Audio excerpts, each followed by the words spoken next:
Chapter 2300. If it had been just now, Wu Zhenju might have scolded her a little. But now, she did not have the face to say anything because Liang Xinyue was the one who lied first, and they were not in the right to begin with. Zhao Yuner continued, also, my family is a little busy today, and I'm afraid that Yuer won't be able to take good care of her if she stays overnight. There are still a lot of things to do for Tianan's wedding later. Plus, we have guests at our house, and we just took in Pinger and Qin Yuan, so we don't have any empty rooms at home. We can't possibly let Yuer squeeze in with other people to sleep, right? After Zhao Yuner said this, if Liang Xinyue continued to shamelessly stay, it would seem that Liang Xinyue was in the wrong. Although the Liang family was thick-skinned, they were not so thick-skinned that they had no scruples. Liang Jinhui coughed softly and said to Zhao Yuner awkwardly, Yuner, I've troubled you. Yuer is too insensible. Don't worry, I'll take her with me later and won't let her stay here overnight. Zhao Yuner smiled and nodded. Thank you for your understanding, second uncle. Liang Jinhui waved his hand awkwardly. It's fine, it's fine. It's Yuer's fault. A victorious look flashed across Zhao Yuner's eyes. Seeing that she had achieved her goal, Zhao Yuner did not continue to torment Liang Xinyue. She called out to Little He, and Little He turned and ran towards her. Liang Xinyue heaved a sigh of relief. Because she ran too hard, her legs turned to jelly, and she sat on the ground, unable to regain her senses. Zhao Yuner could not help but mock her in her heart. How dare she act so arrogantly in front of her with such little guts? She really overestimated herself. After such a torment, the Liang family left with Liang Xinyue. Zhao Yuner's family immediately regained their composure. Zhao Yuner went to her room to rest for a while. When she woke up, it was already past 4 in the afternoon. The bowls, chopsticks, and other things in the house had already been cleaned up. The banquet only needed to heat up the dishes prepared for lunch. As for the tables borrowed from Zhao Yuner's family, they had already returned them. Zhao Yuner did not expect that her second uncle, Zhao Wenxue, would take the initiative to come to her house to help. After delivering the tables and chairs, Zhao Wenhua and Zhao Wenxue rested in the courtyard. Zhao Wenhua said gratefully, second brother, thank you so much for today. Zhao Wenxue smiled and waved his hand. It's okay. We're brothers. You don't have to be so polite. Your family's Yuner saved my life before. Second brother, your injuries haven't healed yet, but you insisted on coming over to help. You've been busy for so long. Are you sure your body is okay? Zhao Wenhua asked with concern. After all, Zhao Wenshue's injuries were too serious. It hadn't been long. Could it be that Zhao Wenshue's injuries had already healed? Zhao Wenxue smiled and replied, I got some medicine from Dr. Sunday. I'm much better after recuperating. I can't just stay in bed all the time. Doing some light work and exercise will help me recover. Third brother, you were the one who moved the table. I only moved a few stools. Those light things are not tiring at all. What's wrong with me doing this kind of work? After hearing Zhao Wenshue's words, Zhao Wenhua nodded and felt relieved. That's good, that's good. Otherwise, second brother, I would feel guilty if something happened to you. Chapter 2301. Well, second brother, that's true, but you still have to be careful. After all, the injuries on your body are different from those of us who are not injured. If you work too hard and something happens to you, I will feel bad. Zhao Yunlong couldn't help but exhort. Yes, second brother, that's true. As the saying went, it was better to be safe than sorry. Otherwise, it would be troublesome if something really happened. Zhao Wenxue smiled and nodded. Yes, I know. I know my own body well. I won't force myself to do things that I'm not confident of. Yes, yes. Zhao Wenhua smiled foolishly. Not long ago, his second brother had always been lazy and unwilling to do anything. It was just like how Zhao Wenxue had always used the excuse of not feeling well to not do farm work before they had separated from the family. But now, he actually took the initiative to help his family. Moreover, Zhao Wenxue didn't just help his family. He also helped the other families. Zhao Wentao mentioned that Zhao Wenxue helped to harvest grains. Based on this, it could be seen that his second brother had really turned over a new leaf and was different from before. Of course, this was a good thing for old Zhao's family. In the past, Zhao Wenxue was too muddle-headed and did a lot of ridiculous things. Not only did he implicate others, but he also suffered. Now, his second sister-in-law had divorced his second brother. Their relationship with Jing was also very strained. Zhao Wenxue had to live with Zhao Tianyu alone. Life wasn't easy, it didn't matter if the villagers were poor. The most important thing was to work hard as a family. He didn't even have a wife and had to rely on himself. It felt strange. After the two of them sat down to rest for a while, Zhao Wenhua asked earnestly, "Second brother, do you have any plans in the future? You can't possibly live with Tianyu alone." Zhao Wenxue smiled and said, "After some time, I'll go to my second sister-in-law's maiden home and coax her. I'll make things clear to her and hope that she can forgive me and come back with me. I know I've done a lot of ridiculous things, but I want to turn over a new leaf now. So I hope your sister-in-law can give me a chance to turn over a new leaf." Zhao Wenhua nodded. "That's good. After all, second sister-in-law is Tianan's mother. It's better for her to take care of him. If you marry another woman, Tianyu will only have one more stepmother and may not be able to take good care of the child. Yes, no matter how good a stepmother is, she is not as good as a biological mother." Tianyu also said that he misses his mother. Zhao Wenxue sighed with emotion. If it weren't for the stupid things he had done before, Li Chuiying wouldn't have left, and Li Chuiying and Zhao Tianyu wouldn't have been separated. A good family had been turned into a mess by him alone, to the extent that the family was almost torn apart. Fortunately, he had come to his senses now. Otherwise, if he continued to cause a ruckus, no one would care even if he died. Zhao Wenhua patted Zhao Wenshue's shoulder. "Second brother, take it slow. I believe second sister-in-law can't bear to part with Tianyu. In the future, your family will be able to live a good life together." "Thank you, third brother." Zhao Wenxue thanked him gratefully. Everyone else despised him. Only Zhao Yunlong and Zhao Wentao were willing to pay attention to him and talk to him. The people from the first branch of the family didn't even want to look at him. Chapter 2302. I just want to thank you. Third brother, thank you for not despising second brother. I'm a useless person. I've caused too much trouble for others in the past. Zhao Wenshue's face was full of guilt and annoyance. He also felt a little disgusted with himself. Zhao Wenhua hurriedly comforted him. "Second brother, we're brothers. No matter how many mistakes you've made, brothers should be more tolerant and forgiving. As long as it's not outrageous, it's really unforgivable." Zhao Wenshue's heart was deeply moved again.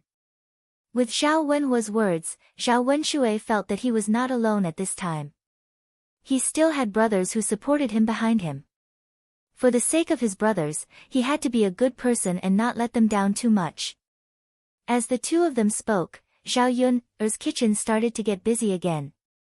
They still had to continue preparing for the banquet. However, because only old Zhao's family would be eating together, there was not much to prepare. There were many meat and vegetable dishes left over from the lunch banquet, so there was no need to make too much of a fuss. These leftover dishes only needed to be heated up a little and could be eaten. Today's incident was indeed a little troublesome. Zhao Yun guessed that not everyone could come to the banquet at old Zhao's house. Fifth uncle and fifth aunt were afraid that the two children would do the same to others, so after lunch, they rushed back to town.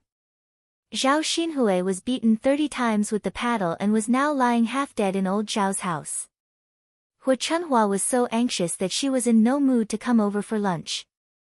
She did not eat at lunch and only asked for something to fill her stomach. After returning home, she directly guarded Zhao Xinhui, afraid that something would happen to Zhao Xinhui. However, when night fell, she still did not see Zhao Xinhui wake up. Hu Chunhua was anxious. When night fell, Zhao Xinhui still did not wake up. Could it be that something serious really happened? If something serious happened to her daughter, she did not want to live anymore. She didn't want to see her son die before her own. The more Hu Chunhua thought about it, the more regretful she felt. Why didn't she stop Zhao Xinhui and Qin Yuan from getting together earlier?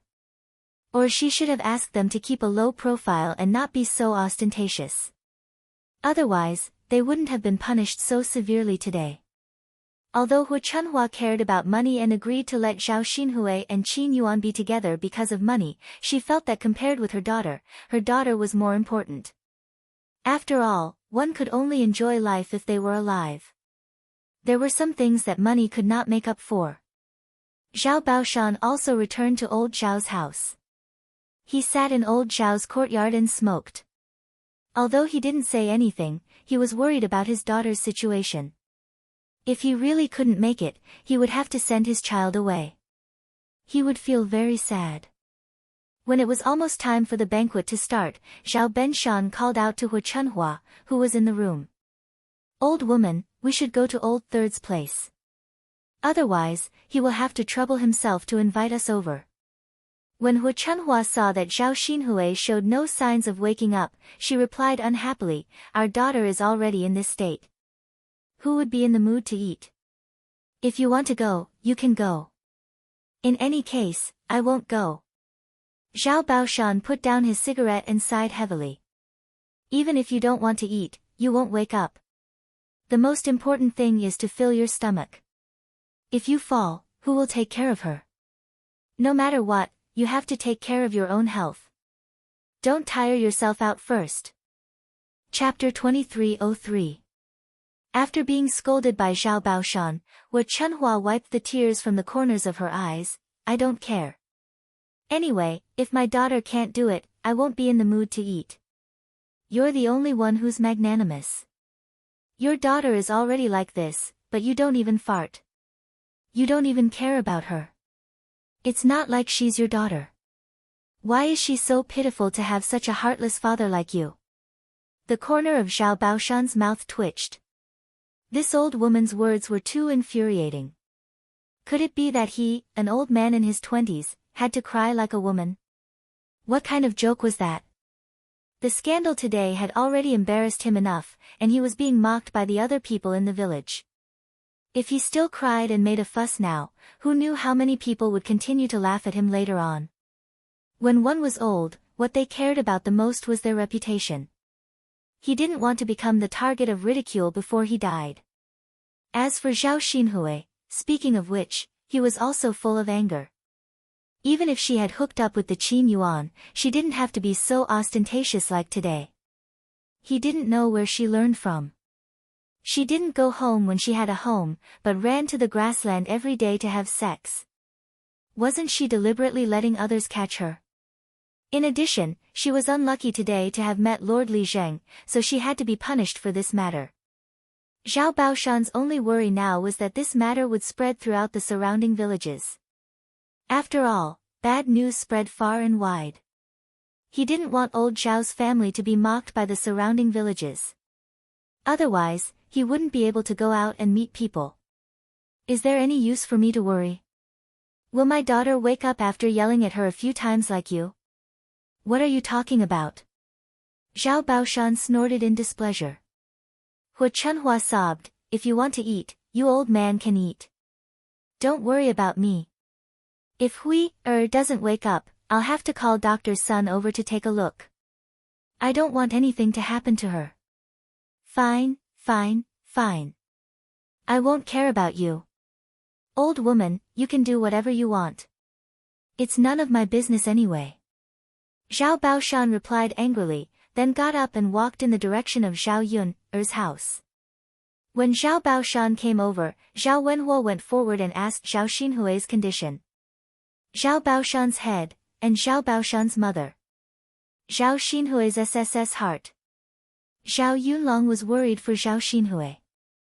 After all, she was his sister. Even if Zhao Xinhui had done something wrong, he did not want Zhao Xinhui to lose her life. Zhao Yunlong comforted Zhao Baoshan and then began to prepare for the banquet. The originally lively wedding was disrupted by today's incident. The atmosphere in old Zhao's house was a little gloomy, and there was no sense of joy like before. But there was nothing the third branch could do. If they had known in advance, they would have stopped it. After the family had dinner together, they went back to their own homes. They didn't have the mood to make a scene in the bridal chamber. However, it gave Zhao Tianan and Mu Hin a chance to have some peace and quiet. Zhao Tianan could only enter his bridal chamber to see Mu Hin at night. Mu Xian had been waiting alone in the bridal chamber for a long time.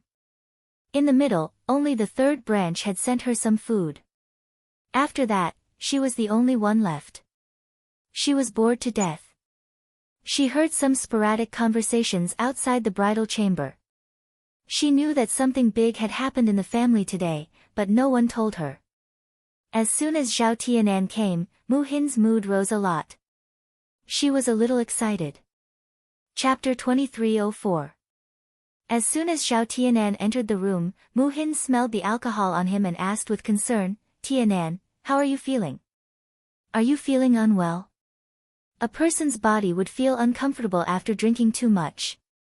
Zhao Tianan smelled so strongly of alcohol, so he must have drunk a lot. At the thought of this, Mu Hin's heart was full of worry. Zhao Tianan only felt that his chest was stuffy, and his head was a little swollen. After drinking so much alcohol, he did feel a little uncomfortable. Unlike those who could drink, no matter how much they drank, nothing serious would happen to them. However, he was different. After drinking, his body felt very uncomfortable. However, this was his first marriage in his life, and it was very inappropriate for him to refuse to drink at this time. For such a joyous occasion, in accordance with tradition, he had to resist the urge to drink more. Now that he had entered the bridal chamber, he only felt that his whole body was empty. Finally, he could stop drinking and go see his wife. He had been thinking about Mu Hin since this morning and had been thinking about her all day. He was very anxious, and now they were finally in the bridal chamber. Zhao Tianan quickly quickened his pace and walked toward Mu Hin. When he sat down next to Mu Hin, he smiled and replied, "I'm fine." "That's good." Mu Hin responded bitterly. Zhao Tianan had already grabbed Mu Hin's hands and held them tightly. With a happy expression, he said excitedly, "Xin, I finally married you today and became your husband.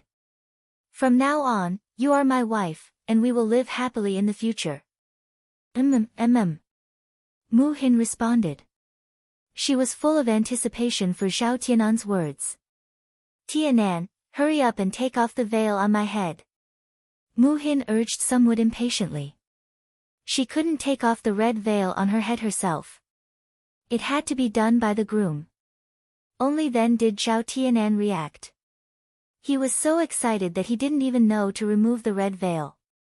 Before taking off Mu Hin's red veil, Zhao Tianan was looking forward to it. She wondered what Mu Hin looked like under the red veil. Looking at the new clothes that Mu Hin was wearing today, she was exceptionally beautiful. Her face must be even more beautiful. After removing the red veil, Zhao Tianan was pleasantly surprised by Mu Hin's outfit. She did not expect Mu Hin to be so beautiful. Her beautiful face was fair with a tinge of red, and her long eyelashes were like a pair of butterfly wings under the light. Her delicate little face and thin lips made her look especially charming. He knew that Mu Hin was delicate and pretty, but he didn't know that Mu Hin would be so beautiful after dressing up. Especially with the pearl hairpin on her head, she looked like a delicate and beautiful flower. Looking at such a beautiful bride, Zhao Tianan felt his heart skip a beat. Then, he couldn't help but praise, "Xin, you're really beautiful today." A tinge of red appeared on Mu Hin's cheeks, and she lowered her head in embarrassment. She didn't dare to look into Zhao Tianan's eyes. She had only just seen Zhao Tianan's handsome appearance today. No wonder her sister praised him. After seeing him, she knew that Mulan was not exaggerating. Zhao Tianan was indeed much more handsome than usual today. Such a groom would naturally charm a group of young ladies. Zhao Tianan knew that Mu Hin was embarrassed, and so was he. Both of them were thin-skinned, but one of them had to take the initiative to enter the bridal chamber first. Chapter 2305. Zhao Tianan moved closer to Mu Hin shyly and whispered into Mu Hin's ear, "Xin, don't lower your head. You're so beautiful today. Let me take a good look at you." It would have been better if Zhao Tianan hadn't said anything. Once he did, Mu Hin became even more shy. She lowered her head and replied softly and shyly, "Tianan, Xin, we're husband and wife now. You don't have to be so shy in front of me." Zhao Tianan took Mu Hin's hand and said earnestly. After hearing Zhao Tianan's words, Mu Hin slowly raised her head. The two of them looked at each other, and they both looked a little shy. Zhao Tianan's handsome appearance today made Mu Hin feel like she couldn't get enough of him. She was so lucky to be able to marry such a man. She probably had no idea how many people were envious of her. At the thought of officially becoming Zhao Tianan's wife from today onward, Mu Hin was full of anticipation and excitement for their future life. The two of them looked at each other for a while and felt the atmosphere slowly warming up. Zhao Tianan moved closer to Mu Hin and said, "Xin, it's already very late. We're going to consummate our marriage." At the mention of consummating their marriage, Mu Hin's face suddenly flushed red like a monkey's butt. That was because she knew what it meant to have sex with Zhao Tianan, and that was to do embarrassing things with him. In fact, her heart was also full of anticipation, but she was also a little nervous and embarrassed. After all, that kind of thing was too intimate. "Tianan." Zhao Tianan saw Mu Hin's shyness and said, "Xin, we're husband and wife now. It's only right for us to do this kind of thing. We're going to have babies together in the future." Mu Hin nodded shyly and responded. She married the man she liked. Her happiness wasn't to give birth to his children. However, when giving birth to a child, they had to consummate their marriage. Xin. Zhao Tianan was getting closer to Mu Hin. He reached out and was about to take off Mu Hin's clothes. Mu Hin's heart clenched as he realized what Zhao Tianan was about to do. He hurriedly stopped him. "Tianan, what happened?" Zhao Tianan was stunned. He thought that Mu Hin was unwilling, so he felt a trace of disappointment and sadness in his heart. Mu Hin blushed and asked, "Is there anyone outside?" She had previously mentioned that there were many newlyweds who could eavesdrop from behind the door or through the windows. That was why she was embarrassed. If someone heard her, how embarrassing would that be? Zhao Tianan pondered for a few seconds and replied uncertainly, "I don't think so. Why would there be people outside?" He had just seen his parents and the rest of the family wash up and then go back to their rooms. Mu Hin was a little worried and said to Zhao Tianan, "Go take a look and confirm it." Zhao Tianan nodded and got up to open the door. He then opened the window to take a look. After confirming that there was no one outside, he returned to Mu Hin's side. "Xin, there's really no one outside. Can we consummate our marriage now?" Zhao Tianan was a little impatient. It was said that every minute of the night was worth 1,000 gold. He had tasted that feeling before, and he still missed it. However, before he married Mu Hin, he and Mu Hin had maintained a level of restraint. Other than that one accident, they had never done it. However, that didn't mean that he didn't want it. As a normal man, how could he not have such needs? Chapter 2306. She was his wife. They were getting married today and consummating their marriage at night. They should do what they should do now. However, when Zhao Tianan approached Mu Hin again, he was stopped by Mu Hin again. Xian, what's wrong? Are you unwilling? If you're unwilling, I won't force you. Let's sleep now. Although Zhao Tianan wanted to, he still respected Mu Hin. If Mu Hin didn't agree, he didn't want to force her to do something she didn't like. Mu Hin blushed and shook her head. "No. Tianan, there's light in the room. Can you blow out the candles first?" Mu Hin's voice was very small when she said this, as if she was very nervous. After saying this, she lowered her head even more. Zhao Tianan knew that Mu Hin was embarrassed, so he went to blow out the candles. This time, when he approached Mu Hin again, Mu Hin didn't refuse. Zhao Tianan got to eat meat as he wished. The two's intimate moment was even more precious. After a night of torment, both of them felt sore all over when they woke up the next day. When they woke up, it was already 9 o'clock in the morning. The sun was already shining through the window. The rest of old Zhao's family had also woken up, except for the two of them. However, Zhao Yun's family was very understanding. After all, it was a night of intimacy, so it was normal for them to sleep too late and wake up late the next day. When Mu Hin entered the house, Zhao Yun's family was very happy to have another member. Especially Zhao Wenhua and Liang Jinxiao, who already had grandchildren, now hoped that Mu Hin could give their third branch a few grandchildren. Mu Hin woke up in the morning and ate breakfast under Zhao Yun's warm hospitality. She looked very embarrassed. When other people married into their in-laws' family, they had to wake up early every day to serve their in-laws. However, she was lazy on the first day and slept until this time. Mu Hin was afraid that she would leave a bad impression on Zhao Yun's family. However, she found that her worries were unnecessary. Zhao Yun's family was very nice. They did not say a word about her. Instead, they were considerate and concerned about her. To be able to marry into such a family, Mu Hin felt that she had already reaped the blessings of 8 lifetimes. On top of that, she married the man she loved, which made her think that the heavens were looking out for her. In the morning, Zhao Ping and Ma Xiaofeng went to the restaurant in the town. Now that Qin Yuan was bedridden, the restaurant really needed someone to take care of it. Zhao Ping knew that Qin Yuan had no one to take care of him. Therefore, when she went to the restaurant this time, she entrusted most of the restaurant's matters to Ma Xiaofeng. She asked Ma Xiaofeng to help her take care of the restaurant during this period. She did not have to worry about the restaurant's matters and could devote herself to taking care of Qin Yuan's injury. Ma Xiaofeng took over the restaurant. In fact, Zhao Ping and Qin Yuan did not do much before. Basically, the restaurant's management was all Ma Xiaofeng's ideas. Zhao Ping and Qin Yuan did not play a big role. If it were not for Ma Xiaofeng's clever mind, which was better than Zhao Ping and Qin Yuan's scheming, the restaurant's business would not be as good as it was now. Zhao Ping trusted Ma Xiaofeng completely. Naturally, she was relieved to leave the restaurant to her. After arranging the restaurant's matters, Zhao Ping rushed back to Shuilan village from Yang City. She could not wait to see how Qin Yuan was doing. Chapter 2307. Qin Yuan was her only hope.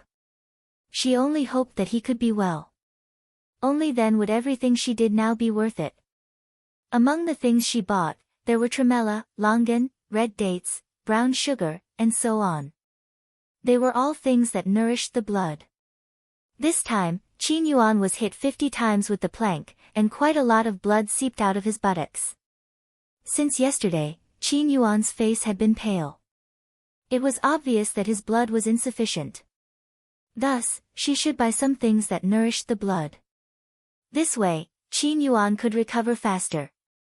Once she returned to the third branch, Zhao Ping went straight to Qin Yuan's room to check on Qin Yuan's situation.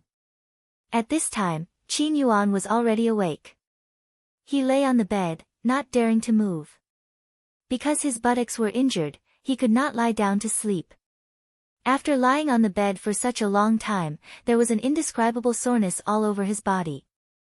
If he were to crawl for a while longer, his body would probably be crippled. "Big brother Yuan, how are you?" Zhao Ping asked with concern. Qin Yuan said with a bitter face, "My body hurts. My buttocks also hurt." Sigh. Zhao Ping sighed heavily, her face full of heartache.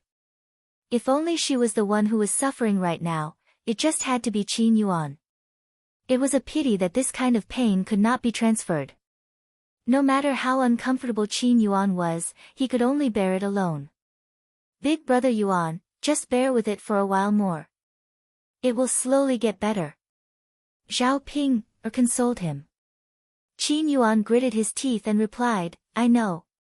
Even if he did not bear with it, there was no other way. If he wanted to blame someone, he could only blame himself for having to have sex with Zhao Xinhui in the wild. Otherwise, he would not have been discovered by others, causing him to suffer such pain. However, there was no medicine for regret in this world. What happened was what happened. Big brother Yuan, rest well. If there's anything you need me for, just let me know. I've already handed the restaurant over to Little Feng to manage. From today onwards, I'll accompany you at all times to take care of you. You must be bored in the house by yourself. Not only can I take care of you, but I can also chat with you to pass the time. It's better than you being alone in the house. Zhao Ping said to Qin Yuan with a smile. Qin Yuan looked at the woman in front of him with gratitude. Only Zhao Ping stayed by his side to take care of him without any complaints.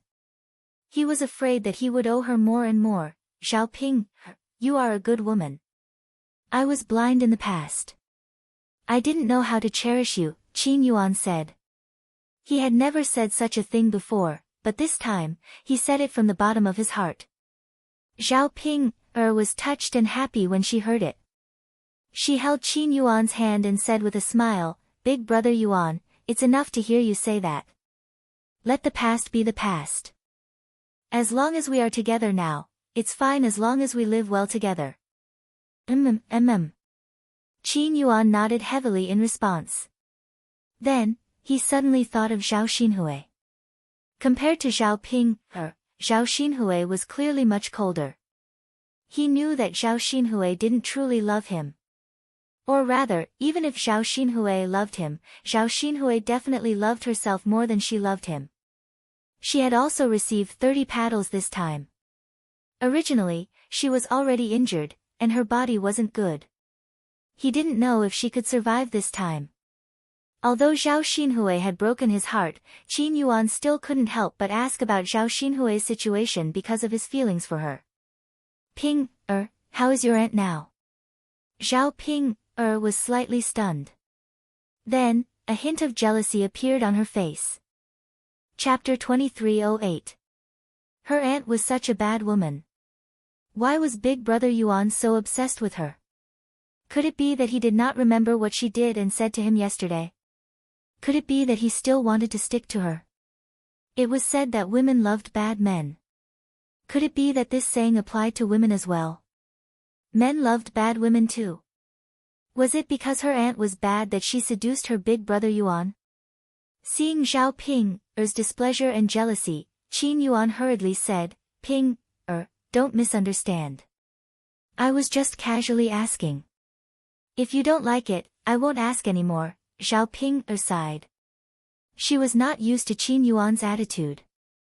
After all, she was used to Qin Yuan's modesty. Zhao Ping said, Big brother Yuan, my aunt's condition is much worse than yours. I heard from my grandfather last night that she still hasn't woken up at night. Oh. Qin Yuan responded. Zhao Xinhui's condition was indeed much worse than his. He just did not know if something big would happen, even if Zhao Xinhui treated him like that and made him feel a little bitterly disappointed. Qin Yuan was clear that he had implicated Zhao Xinhui in this matter. After all, he was the one who liked Zhao Xinhui first and took the initiative to pester Zhao Xinhui. And it was also him who suggested to have sex in the open to seek excitement when he was discovered. Even if his fate with Zhao Xinhui was over in the future, he still did not wish for anything to happen to Zhao Xinhui in his heart. Zhao Ping pursed her lips and said to Qin Yuan, Big brother Yuan, don't worry about her. Whatever happens to her, she asked for it. The most important thing is for you to take care of your own injuries. Big brother Yuan, you're hungry now. I'll go prepare some food for you.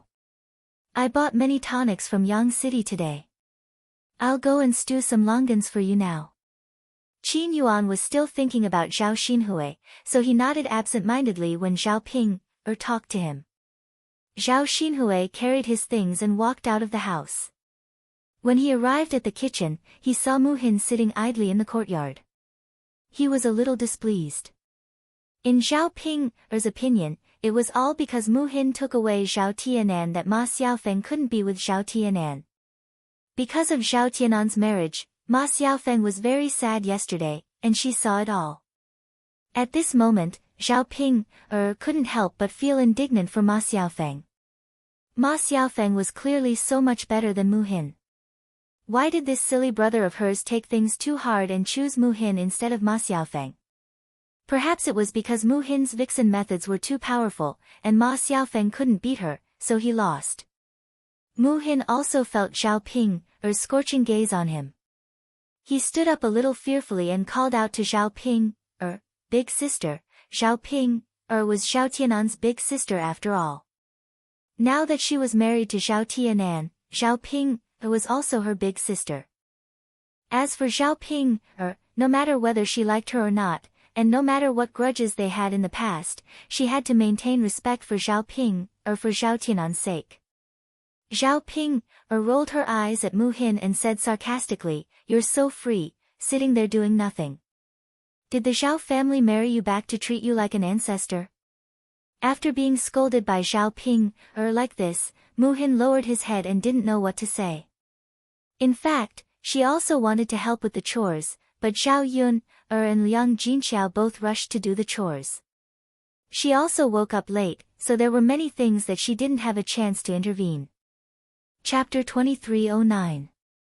After being scolded by Zhao Ping, Mu Hin walked up to Zhao Ping and asked weakly, "Big sister, is there anything I can help you with?" Although Mu Hin had already taken a step back and showed a good attitude, Zhao Ping was still not tactful. She rolled her eyes at Mu Hin and then stuffed the longan and red dates in her hand into Mu Hin's hand. She ordered her aggressively, "Hurry up and help me stew the longan. I want to make it for my husband. He needs it to nourish his body." Mu Hin took the longan from Zhao Ping's hand and immediately nodded. "Okay, big sister, I'll go now." Although she felt uncomfortable being treated like this by Zhao Ping, she knew that since she was the daughter-in-law of the Zhao family, she had to be respectful to the Zhao family. For Zhao Tianan's sake, she had to endure it. Mu Hin took the things into the kitchen and began to help Zhao Ping stew the longan. Zhao Ping pursed her lips and looked at Mu Hin with displeasure. However, she did not continue to argue with Mu Hin. Instead, she turned around and went into Qin Yuan's house to continue accompanying Qin Yuan. Naturally, Mu Hin did not have to worry about this matter. She was not worried that Mu Hin would steal the longan. If Mu Hin really did steal the longan, she could not wait. She could use this matter to make a fuss in front of Zhao Tianan and let his younger brother know what kind of person Mu Hin was. At this time, Zhao Yun was at old Zhao's house. She had borrowed a lot of bowls and chopsticks from old Zhao's family during the banquet yesterday. Now, she was here to return them the bowls and chopsticks. When she arrived at old Zhao's house, she found that the atmosphere in old Zhao's house was a bit gloomy. When Zhao Yun returned the things to Qian Zhonghu, she asked casually, "Fourth aunt, did something happen to our family?" Qian Zhonghu sighed and pulled Zhao Yun to the side. She whispered to Zhao Yun, Yun, it's your aunt, what's wrong with my aunt? Didn't Dr. Sun take a look at her yesterday? In the end, your aunt didn't wake up at night. Dr. Sun said that your aunt's condition has worsened. She doesn't know if it will endanger her life. Dr. Sun said that if she doesn't wake up in the next 2 days, she might not make it. Qian Zhonghu sighed secretly. After all, Dr. Sun said that she should be able to save her life. Old Zhao's family was relieved because of this. Who knew that in the blink of an eye, her condition had worsened? If she didn't wake up in a few days, she might not make it. Didn't that mean that Zhao Xinhui would die at a young age? Although Zhao Xinhui was usually a bit too arrogant, she wasn't a bad person.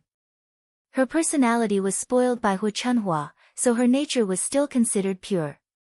She was only in her 20s now. She was in the prime of her youth. It would be a pity if she died at this time. The most important thing was that Hu Chunhua and Zhao Baoshan had to send off their own children. How sad would that be? As her brothers and sisters-in-law, they couldn't bear to see such a scene. Zhao Xinhui was in the wrong. It was enough to punish her 30 times with the paddle. If she lost her life, it was still too much. Zhao Yun didn't feel much. Zhao Xinhui was such a scourge, and she was the one who caused her to end up like this. She reaped what she sowed, so there was naturally no sympathy. Chapter 23:10. Qian Zhui sighed and said, "Yes, life and death are fated. I just hope that your aunt will be blessed by the heavens this time. Your grandpa and grandma were guarding your sister-in-law the whole night last night. They're already so old. How can their bodies endure staying up all night? They can only relax if your aunt wakes up earlier. Otherwise, they'll probably collapse from exhaustion." Qian Zhui was full of worry as she spoke. Her family had tried to persuade Zhao Baoshan and Hu Chunhua, but the old couple refused to listen. They didn't care whether they were tired or not and just stayed by Zhao Xinhui's side. Zhao Yun couldn't help but shake her head. This Zhao Xinhui was really harming others and himself. As long as he kept a distance from Qin Yuan, he wouldn't implicate her, and old Zhao's family wouldn't worry about her. Speaking of which, Zhao Xinhui could be considered a mistress in someone else's marriage. Mistresses didn't have good endings since ancient times. It was better in ancient times, but in the 21st century, wouldn't Zhao Xinhui be hacked to pieces by his first wife? There's no point in being anxious. We can only wait. Fourth aunt, return the things to me. I'll be leaving first. Okay, go back. Qian Zhui nodded. She didn't want to add to the troubles of old Zhao's family with Zhao Yun. When Zhao Yun returned home, she saw Mu Hin busy in the kitchen. Zhao Yun quickly ran over and said to Mu Hin, "Xin, rest first. Let me do the work. Don't worry so much about family matters. You must be tired from last night, right? Rest well today." Zhao Yun knew that the newlyweds had a lot of fun last night. She was worried that Mu Hin's body couldn't take it, so she stopped her and didn't let her do more work. When Mu Hin heard Zhao Yun's words, she blushed and lowered her head shyly. Zhao Yun smiled awkwardly. She had forgotten that Mu Hin was a shy girl, unlike Mulan. She could talk about such things openly with Mulan, but she could not do so in front of Mu Hin. Zhao Yun couldn't help but mutter in her heart. They obviously came from the same womb. Why did Mulan not know how to be shy when talking to her about this kind of thing, but Mu Hin was so shy? However, when she thought of the gap between her and Zhao Yun, she felt that the gap between Mu Hin and Mulan was nothing. One had to know that the original owner had a delicate face, but Zhao Ping's face was extremely ugly. Well, let's not dwell on this matter. Zhao Yun smiled and said to Mu Hin, "You're married to Tianan, so you're my sister-in-law. I'm your second sister. There's nothing to be shy about between us. You and Tianan are husband and wife. Since you're already married, there's bound to be bedroom matters, cough cough. If there's anything you don't understand, you can ask me directly. You can also ask Mulan's sister-in-law." Mu Hin's face turned even redder. Zhao Yun had never seen such a shy girl. She instantly regretted her words. Wasn't she a little too straightforward? Mu Xian was a little scared, however, she didn't know that Mu Hin's skin was so thin. She didn't even have a third of Mulan's skin. It seemed that she had to discuss with Mulan later and let Mulan teach her sister well. Mu Hin hesitated for a few seconds before responding. Her voice was as soft as a mosquito's. If it wasn't for the lack of noise in the room, Zhao Yun probably wouldn't have heard it. Chapter 23:11. Sister Ping asked me to stew longan and red dates for brother-in-law to nourish his body. Mu Hin explained truthfully. Zhao Yun frowned when she heard this. She was a little angry. What was Zhao Ping doing? Qin agreed to stay in Qin Yuan and kindly took them in. But Zhao Ping, didn't she know that she was living under someone else's roof? Did she really think of this place as her own home? It was fine if she was a little arrogant outside, but when she stayed in someone else's house, she acted like a tyrant. Now, she actually liked to work for Mu Hin. Zhao Yun had already imagined the scene of Zhao Ping ordering Mu Hin to work. She knew that Zhao Ping was unhappy with Mu Hin because of Ma Xiaofeng. This time, she asked Mu Hin to stew longan and red dates, so she definitely didn't have a good attitude. Mu Hin's personality was relatively soft, and she was always modest. Even if Zhao Ping went overboard, Mu Hin definitely wouldn't take issue with Zhao Ping But that didn't mean that Zhao Yun didn't take issue with it. Zhao Yun held Mu Hin's hand and asked, "Did she order you to do this?" Seeing Zhao Yun's gloomy face, Mu Hin was slightly shocked. She was afraid that Zhao Yun would quarrel with Zhao Ping because of her. She felt that it wasn't worth it. After all, she had only been married for a day. If the third branch quarreled and had conflicts because of her, she would feel uncomfortable. This would make her feel that she was a troublemaker and that everything was because of her. When faced with Zhao Yun's question, Mu Hin said gently, "Sister Yun, it's just stewing longan and red dates. It's not a big deal."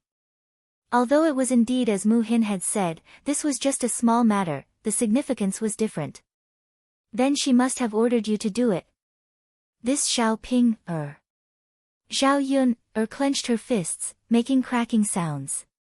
She gritted her teeth and prepared to find Zhao Ping, to settle the score. Mu Hin hurriedly stopped Zhao Yun. "Sister Yun, it's just a small matter. You don't have to look for Sister Ping. Forget it. I can't let this go. I have to let her know who has the final say in this family. If she can't recognize her position here, then she doesn't need to stay here anymore. Xian, don't stop me. You have to know that with Zhao Ping's character, there will be a second time after the first time. The more you give in to her, the angrier she will be. In order to prevent her from continuing to bully you, you have to settle the score when it's time." Ignoring Mu Hin's obstruction, Zhao Yun directly rushed into Qin Yuan's house. Mu Hin could only follow behind Zhao Yun anxiously. She was worried that Zhao Ping would misunderstand that she had deliberately said bad things in front of Zhao Yun. If she had known this would happen, she wouldn't have replied to Zhao Yun like that. After hesitating for a few seconds, Mu Hin hurriedly followed after her.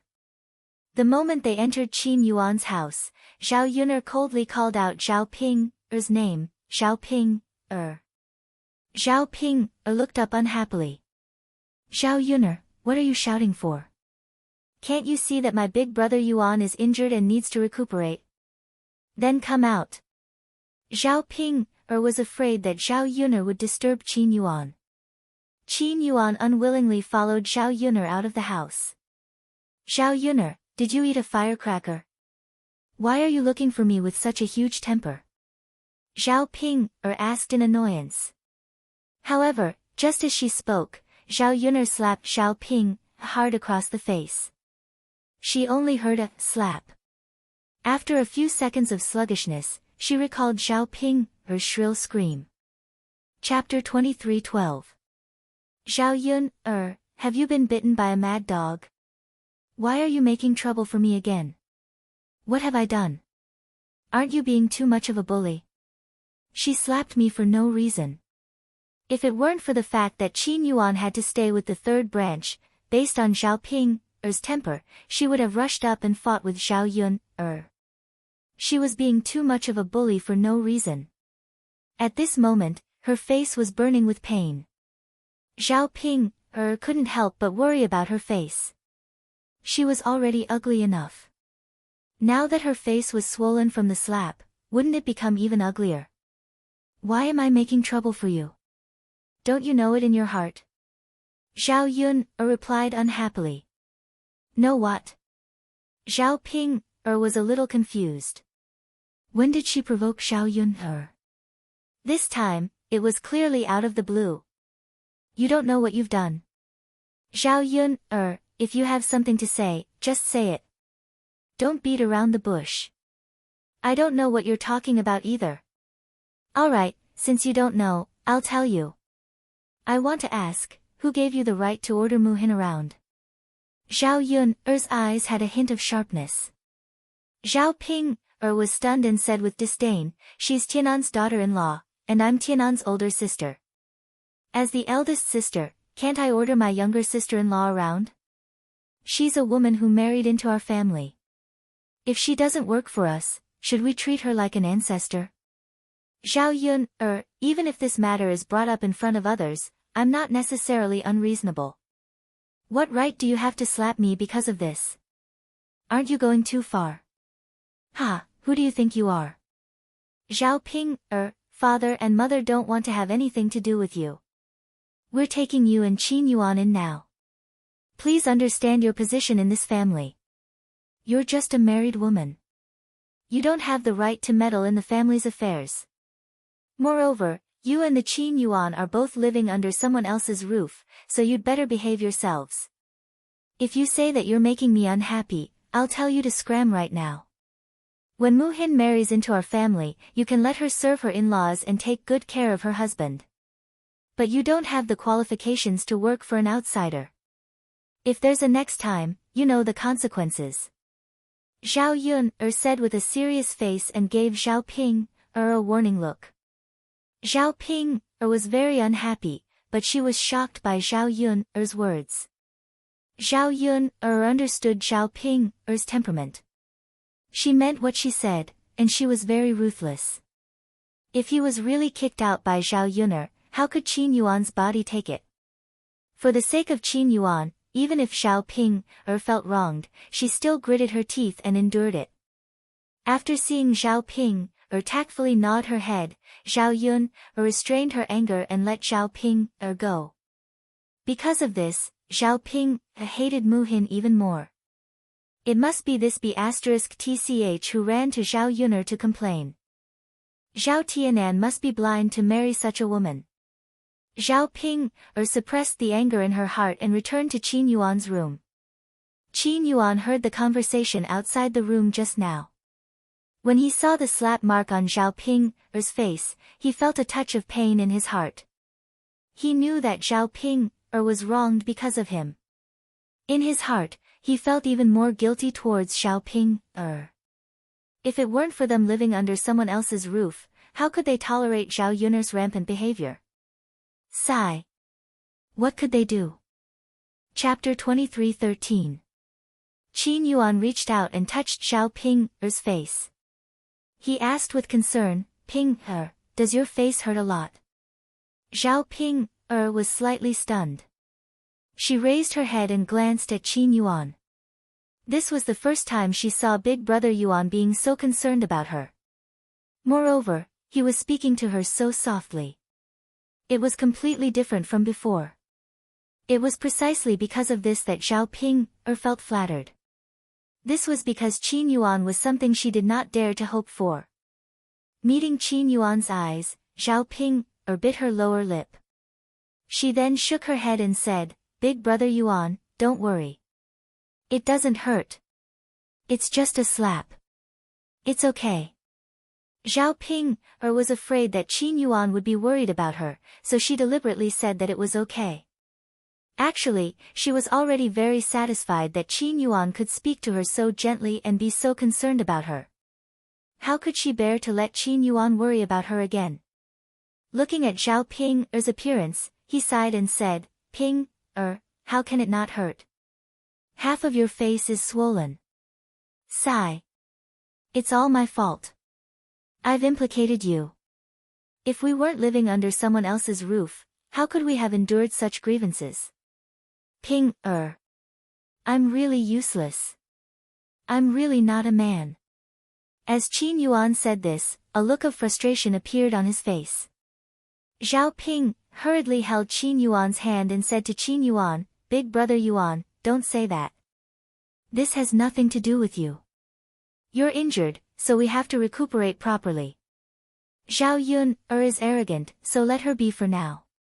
As long as your injury recovers, as long as Big Brother Yuan is fine, everything will be worth it. Qin Yuan did not know how to describe his current feelings. Looking at Zhao Ping, in front of him, Qin Yuan only felt that Zhao Ping, was a foolish woman. Because he had treated her so well in the past, why did she continue to do so much for him without hesitation? Other than his face being slightly fairer, what other part of him was worthy of being treated well? The more Qin Yuan thought about it, the more guilty he felt. He swore to himself that he would never betray Zhao Ping, or in this life. Otherwise, he wouldn't be a human anymore. Ping, don't say that. Other than taking care of me, you should also take care of yourself. You're pregnant. We have to take good care of our child. I hope you can give birth to a chubby boy for me this time. Qin Yuan looked at Zhao Ping, with even more warmth in his eyes. Zhao Ping, was so excited that she almost cried. She didn't expect that Qin Yuan would still talk to her. Because ever since she got pregnant, Qin Yuan refused to admit that the child in her belly was his. He kept saying that she was pregnant with her stupid brother's child. Now, not only did he admit it, but he also told her to take good care of herself. Zhao Ping, felt that the world was changing too quickly. Qin Yuan's sincerity made her feel that all her previous efforts were worth it. Yes. Big brother Yuan, I know. It's only been a few months, so it won't be a problem. I'll have to be more careful when I'm pregnant and can't move freely. Right now, the most important thing is to take care of your injuries. Zhao Ping, smiled and replied to Qin Yuan. The redness and swelling on her face didn't hurt that much anymore. Perhaps it was because her heart was sweet, so she could ignore everything else. Zhao Ping, felt that she had benefited a lot from the exposure of Qin Yuan and Zhao Xinhui's relationship. At least through this incident, Qin Yuan could see clearly what kind of person her aunt was, and Qin Yuan returned to her side. Chapter 23:14. She had to buy some things for Ma Xiaofeng when she got back so that she could give Xiaofeng a good makeover. At the thought of Ma Xiaofeng, Zhao Ping, recalled what Ma Xiaofeng had said to her previously. Ma Xiaofeng had said that she could ask a famous doctor in Yang City to see if he could remove the birthmark on her face. If she could remove the birthmark and whiten her skin, she might not become a great beauty, but she could at least be as delicate and pretty as Ma Xiaofeng. Although Qin Yuan had accepted her and wanted to live a good life with her, she still felt a little inferior. But Zhao Ping still felt inferior. When she stood next to Qin Yuan, she felt that her face was not good enough for Qin Yuan. Only when she became beautiful and not as ugly as she was now would they look more compatible when she stood next to Qin Yuan. Moreover, there was still a long way to go. Everything was still unknown. Qin Yuan had just been injured and was lying in bed, unable to move. In the end, she had stayed by his side to take care of him. He was only willing to live a good life with her because he was touched. Who knew whether or not Qin Yuan would slowly forget what he had said today after he had recovered from his injuries? If he met those good-looking and seductive little vixens again, wouldn't Qin Yuan be seduced by them again? After all men liked beautiful women. Just in case, she had to make herself as beautiful as those women outside. Only then would she not have to worry about Qin Yuan being snatched away. Big brother Yuan. I plan to go to Yang City to see a doctor in a few days. Qin Yuan was slightly taken aback. He hurriedly asked with concern, Ping, are you feeling unwell? Zhao Ping hurriedly shook her head. No, I'm going to have my face looked at. My face looks like this. If the doctor sees it, he might be able to treat me.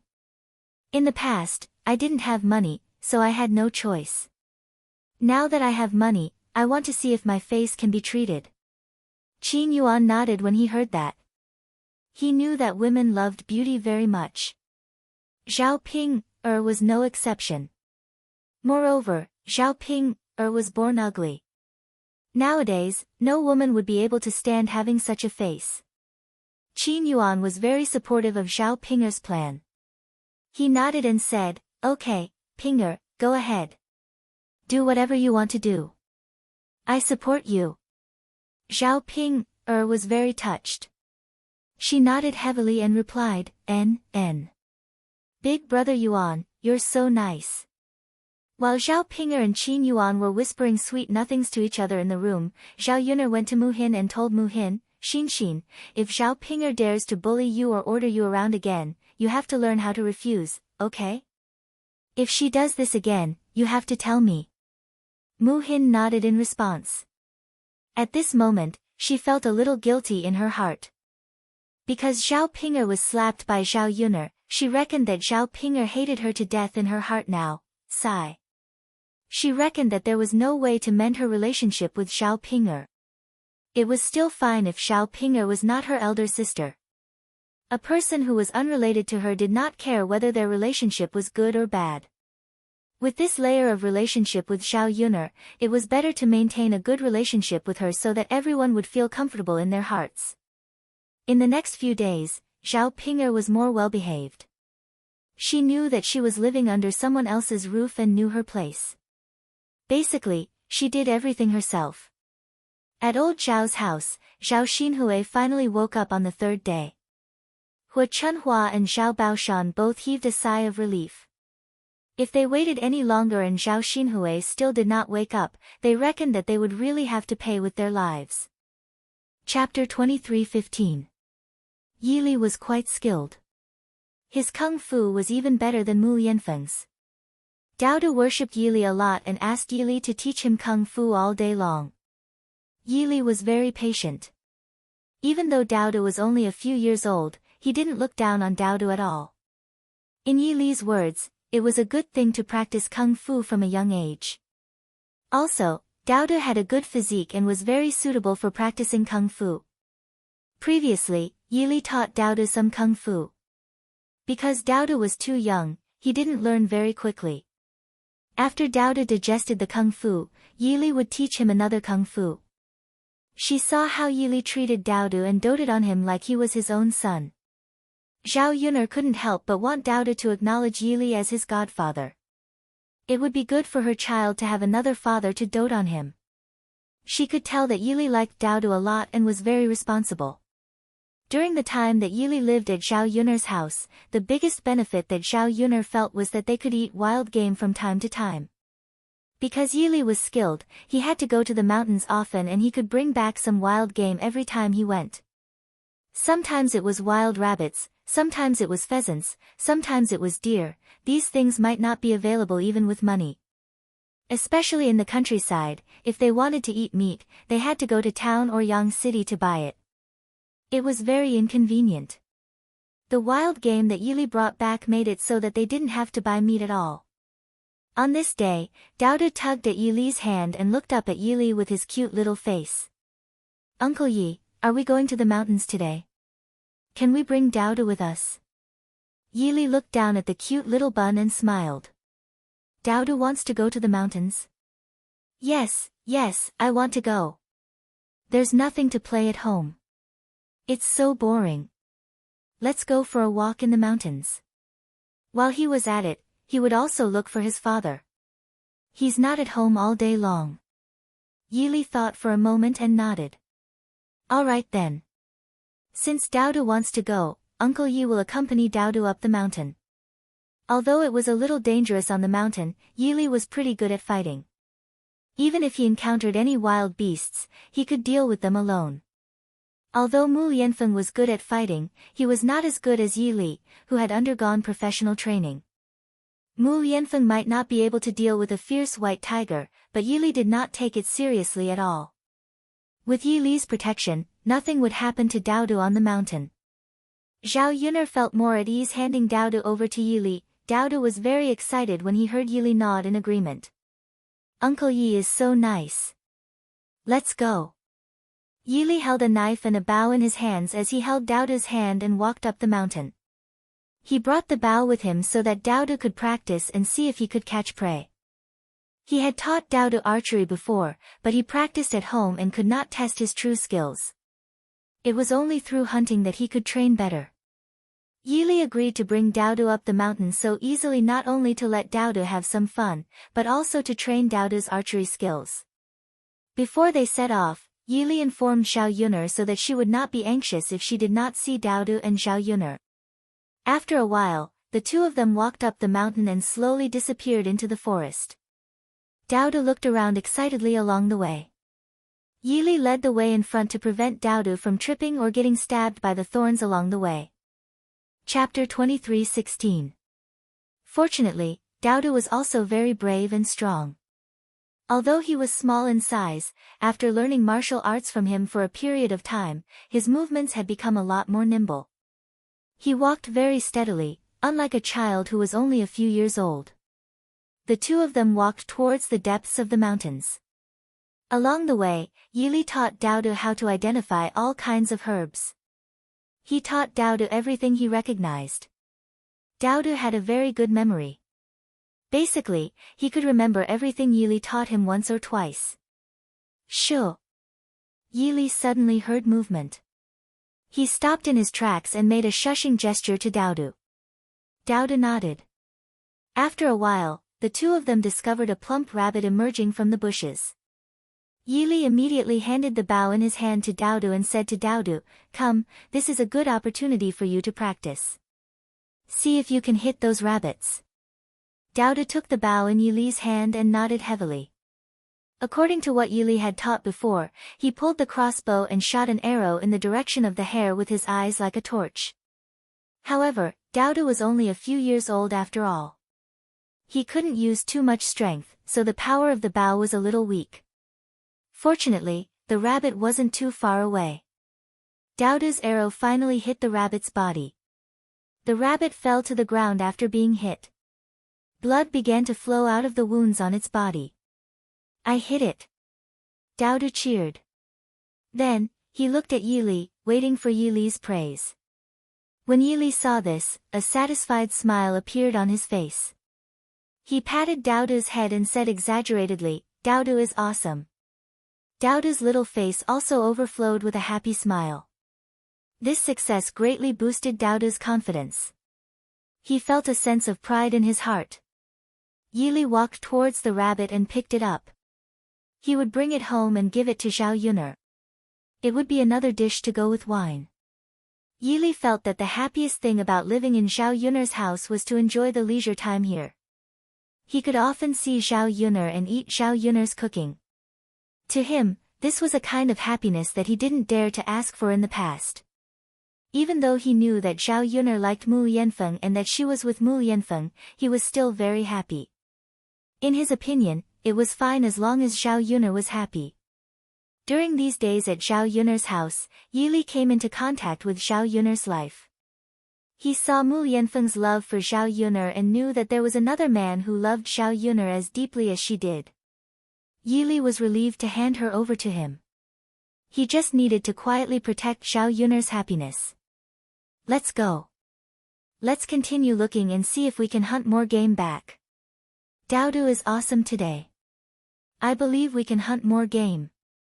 Yili encouraged Daodu. Daodu nodded heavily. He couldn't wait to continue trying his hand. The two of them walked deeper into the mountains for a while. Suddenly, they heard the roar of a tiger. Yili's brows furrowed together and he became more vigilant. He hurriedly held Daodu in his arms. If the tiger rushed out, Daodu wouldn't be hurt. The tiger's roar was getting closer and closer. Amidst the tiger's roar, they heard a miserable cry. Yili's first reaction was that someone was attacked by a tiger. He had to go take a look so that he could save them. Yili first carried Daodu to a thick black tree trunk and told Daodu not to move and to wait for him to come back. After all, tigers were dangerous creatures. He had to ensure Daodu's safety first. Chapter 23:17. When he was about to reach the tiger. From afar, he saw a few people confronting the tiger. These people were not dressed simply. From their clothes, he could tell that they were at least the children of wealthy families. The people in front of the tiger were wearing black brocade clothes and holding swords in their hands. They were very vigilant as they confronted the tiger. The person behind them was wearing bright yellow clothes. The cloth and embroidery on it showed different reactions. Moreover, this person had a different aura. Those people in black brocade clothes were obviously protecting the man in yellow clothes behind them. However, Yili did not think too much. The identity of these people was not important. What was important was that the tiger hurt people. The tiger opened its mouth and roared at those people. The tiger's roar spread through the forest. After roaring, the tiger pounced on those people. However, it was blocked by the people in black brocade clothes with long swords. However, they were still no match for the tiger. They could only keep retreating. The yellow-clothed man furrowed his brows tightly. Cold sweat oozed out of his forehead. Although they were not in danger for the time being, the tiger was indeed difficult to deal with. After the tiger roared, it was already difficult to deal with one tiger. Who knew that another tiger would appear in the forest? Although these people in black brocade robes were very skilled, it was still very strenuous for them to face these two behemoths. The people in black brocade clothes were divided into two groups and dealt with the two tigers separately. One of them could not hold on any longer. Just as the tiger almost pounced on the man in yellow, Yili leaped and slashed at the tiger with his long sword. His movements were nimble, but there was a ruthlessness in his actions. He did not hesitate to kill the tiger. His long sword pierced the tiger's vitals. The tiger fell to the ground in pain. Yili immediately pulled his long sword out of the tiger's body. The long sword pierced the tiger's eyes. The tiger lay on the ground and struggled. After a while, it stopped moving. The other tiger was also killed by the people in black brocade clothes. The man in yellow was still in shock. Then, he looked at Yili in front of him. If Yili had not acted in time, he might have been bitten by the tiger. Therefore, he was very grateful to Yili. A few men in black robes surrounded the man in yellow nervously. Then, one of them pointed his sword at Yili and asked coldly, "Who are you?" Because Yili's sudden appearance was too strange, they questioned Yili. If there was anything wrong with Yili, they had to deal with this man. The man in yellow also looked at Yili curiously. It was really hard to understand how a person like Yili, who was so skilled in kung fu, could be found in such a remote place. It would be better for them to be more cautious. Who knew if this person was here to assassinate him? Yili was a little unhappy between her eyebrows. He had clearly helped them get rid of the tiger and saved the yellow-clothed man from injury. In the end, not only did this group of people not appreciate his kindness, they even questioned him like this. Yili was not a very good-tempered person. He snorted, "Is this how you treat your savior? Tell us who you are. Otherwise, who would know why you saved him?" Chapter 23:18. However, when Yili saw the two tigers lying on the ground, he realized that it didn't take him much effort. The tiger's entire body was a treasure. He would bring them down the mountain and give them to Zhao Yuner later. The tiger's fur could be kept or sold for quite a bit of money. With Zhao Yuner's cooking skills, the tiger meat would definitely become a delicacy. The tiger's penis could be sold for medicine. Cough cough, it would be good to use it to boost Mu Yanfeng's stamina and let Zhao Yuner have more sexual bliss. The tigers could be soaked in medicine. The other parts of the tiger's body could also be kept and sold. In short, this trip was worth it. For the sake of the tigers, he decided not to bicker with these people. Thus, he squatted down and carried one of the tigers. It didn't take much effort to carry something that weighed 1 to 200 caddies up the mountain with Yili. However, it was a little troublesome to carry two tigers down the mountain at the same time. After all, Yili still had to take care of Dao De later. He could only carry one tiger for now and leave the other one for later on the mountain. However, Yili's actions puzzled the man in black and the yellow-clothed gentleman. Could this person's goal be the two tigers? Nothing else? When the yellow-clothed gentleman saw Yili's arrogant attitude, he sized him up a little more. He could tell that Yili didn't have any enmity towards them. He was indeed here to save him. Thus, he walked forward and smiled at Yili. "Young hero, I'm sorry. My guards were too rude. I apologize to you here. I hope you can forgive them. Also, thank you for your help just now. Otherwise, I might have really been injured by the tigers. Young hero, is there anything you would like to give me as a token of my gratitude?" Yili glanced at the yellow-clothed gentleman indifferently and said in an indifferent tone, "No need." After saying that, he proudly carried the tigers and walked forward. The leader of the group, a man in a black brocade robe, said to Yili angrily, "Don't be rude to our master. The yellow-clothed young master gestured with his hand. This young hero is my savior. Tomorrow night, you are the one who is being rude. Yes. Ming Yi replied. Yi Li still couldn't be bothered to deal with these people. He didn't even stop and continued walking forward. When they reached the tree where Dao De was, Yi Li first carried Dao De down from the tree. Then, he carried the tiger and carried Dao De down the mountain. Dao De's eyes lit up when he saw Yi Li kill the tiger. He looked at Yi Li excitedly and said to Yi Li, Uncle Yi, you're amazing. I actually hunted a tiger. Mother will definitely be very happy when she sees this. Yi Li touched Dao De's head lovingly. Then, he blinked and said, not just one. There's another one. Let's go down the mountain now and send this tiger home. Later, we'll go up the mountain and bring the other one back. The smile on Dao De's little face became wider. He nodded heavily and looked at Yi Li with admiration. Uncle Yi was really amazing. Ordinary people had to put in a lot of effort and risk to hunt a tiger. However, Uncle Yi killed the tiger in a few moves. It was really amazing. In Dao De's heart, Yi Li was already his hero and idol. Other than his father, Yi Li was the most powerful man in his heart. Chapter 23:19. Let's go. Yi Li found the little bun's infatuated gaze to be a little funny, so he gently patted Dao De's head and called out to him. After all, it would take a lot of effort to climb up the mountain later, so Yi Li didn't want to drag things out too late. Dao De nodded heavily, then followed Yi Li down the mountain. After Yi Li turned to leave, the yellow-clothed gentleman narrowed his eyes slightly, as if he was thinking about something.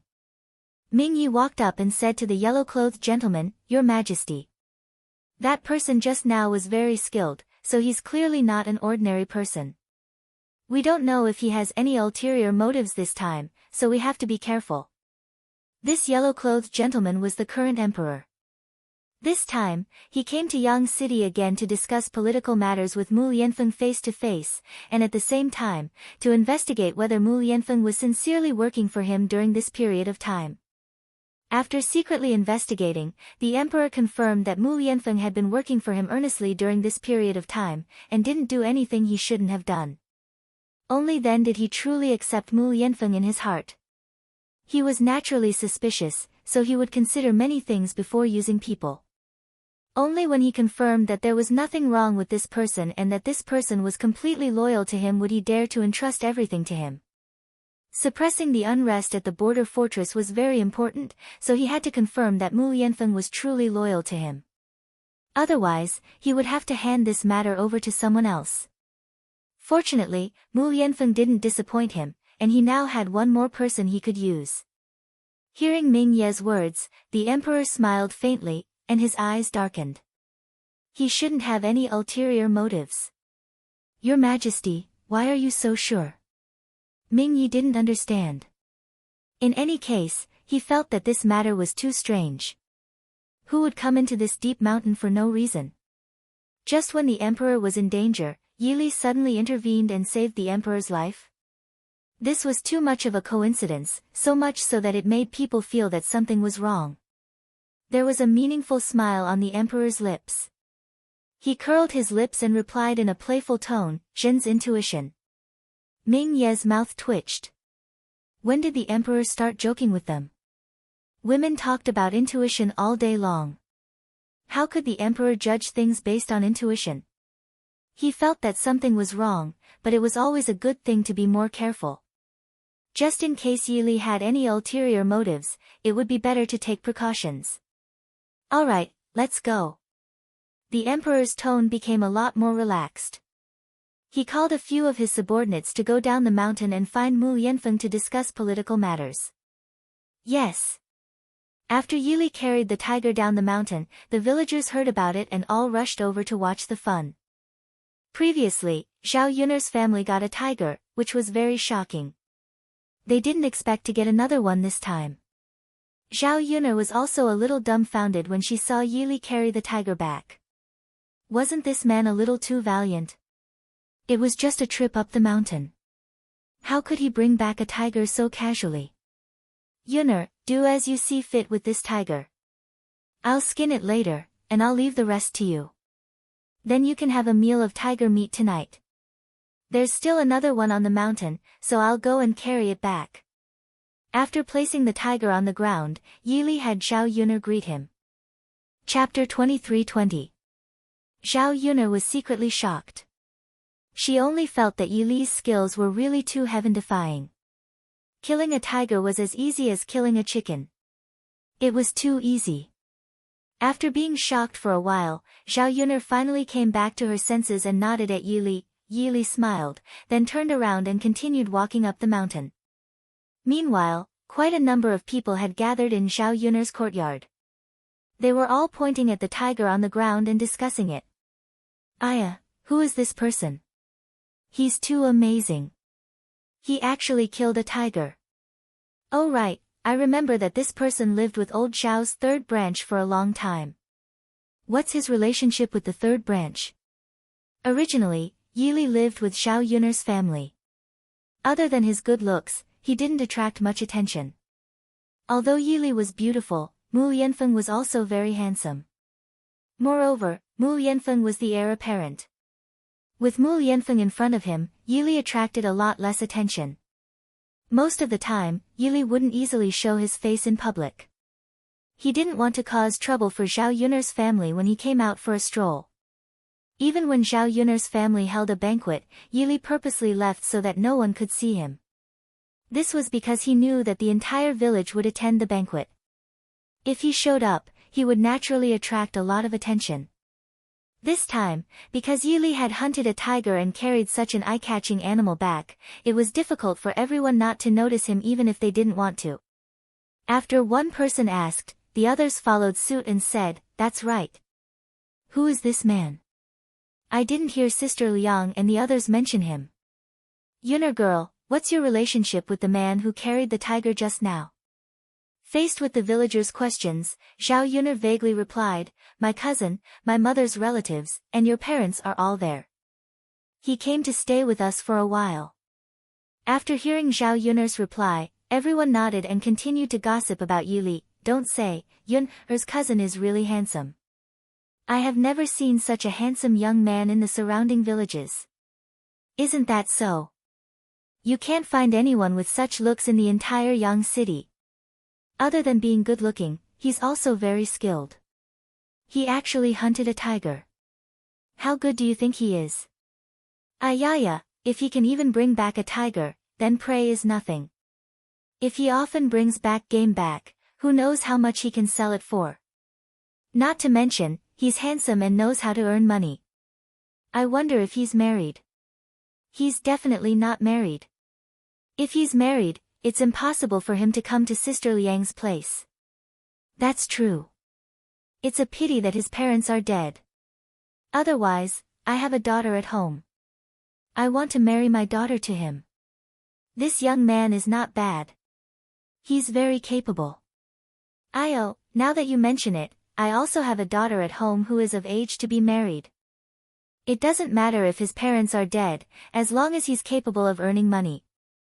I want to take him back as a live-in son-in-law. Indeed, he's not bad. Wouldn't we be lucky to have such a live-in son-in-law? Everything else aside, wouldn't the treasures on a tiger be worth dozens or hundreds of taels of silver? That's right. Let's ask Mrs. Liang then. The villagers were very interested in Yili, especially after seeing Yili's abilities. Those who had daughters at home couldn't wait to take Yili as a live-in son-in-law. Chapter 23:21. They knew that Yili was capable and could make money, so they wanted to give their daughter to him. How could there be such a good deal in this world? Not to mention Yili's ability, there were not many women who could match up to his looks. He was too handsome. If not for the fact that he was a beauty, there would be a lot of pressure standing next to Yili. However, the villagers could only talk about it. With Yili's personality, he would definitely not be interested in the daughters of these villagers. After the villagers finished their discussion, they gathered in front of Liang Jinxiao. They hoped that Liang Jinxiao, as an elder, could make the decision and help Yili get married. Liang Jinxiao was helpless. Zhao Yuner had only casually mentioned Yi Li's identity to stop the rumors. She was not Yi Li's real elder. How could she make the decision for Yi Li's marriage? He could only answer the villagers vaguely, "This child is quite independent. Although I'm an elder, it's not good for me to intervene in his marriage. If you really like this child, you can go and talk to him. He has to agree to this matter first." Zhao Yuner secretly shook her head and began to worry for Yi Li. Yi Li would probably have to endure the villagers' ravaging. It was just like the 21st century's ants urging people to get married. It was really annoying. She had already experienced it in her previous life. She knew how it felt to live a life worse than death. Putting the villagers aside, Zhao Yuner stared at the tiger on the ground. Such a big tiger would be able to have a good meal tonight and make a table full of meat. She could cut some of the meat and send some to Mulan. Old Zhao's family could also send a few caddies. If she couldn't finish the rest, she could just marinate it with salt. When she wanted to eat it, she could eat the marinated tiger meat. It tasted pretty good. She could keep some tiger bones for wine and give the rest to others. The most valuable and precious thing was the tiger penis. Thinking about the tiger penis's effect, Zhao Yuner's cheeks began to blush. She was a little embarrassed. With Mu Lianfeng's physical strength, why would he need such a thing? She was already tormented enough every night. If he used the tiger's penis, wouldn't he torment her to death day and night? Last time, she and Mu Lianfeng brought back the tiger's penis. Until now, she still hadn't used it and kept it at home. This time, she got 2 tigers and 2 more. She could consider giving them away or selling them. One of them should be able to sell for a good price. After all, the rarer something was, the more valuable it was, and there were many men in ancient times who had this problem. As long as it could be cured, rich people would be willing to pay any price. Later on, she would look around and see who could pay a high price to sell the 2 tiger penises. More and more people came back to Zhao Yuner's house. They were all here to watch the tiger. Many people wanted to eat tiger meat, but they also knew Zhao Yuner's temperament. Unless she was willing to give it to them, ordinary people wouldn't be able to get it. They could only watch from the side. After a while, they slowly dispersed. Zhao Yuner's house also slowly regained its peace. Not long after, Yi Li came back from the mountain carrying another tiger. Zhao Yuner hurriedly called Yi Li to come down and take a breath. There was no hurry to deal with the tiger. "Mother, Uncle Yi is so powerful today. He directly killed 2 tigers. But I have good news to tell Mother." Chapter 23-22. Mom, this rabbit was hunted by Daodu. Daodu pointed at a wild rabbit lying on the ground. Zhao Yuner looked surprised and asked, "Really? Was it hunted by Daodu?"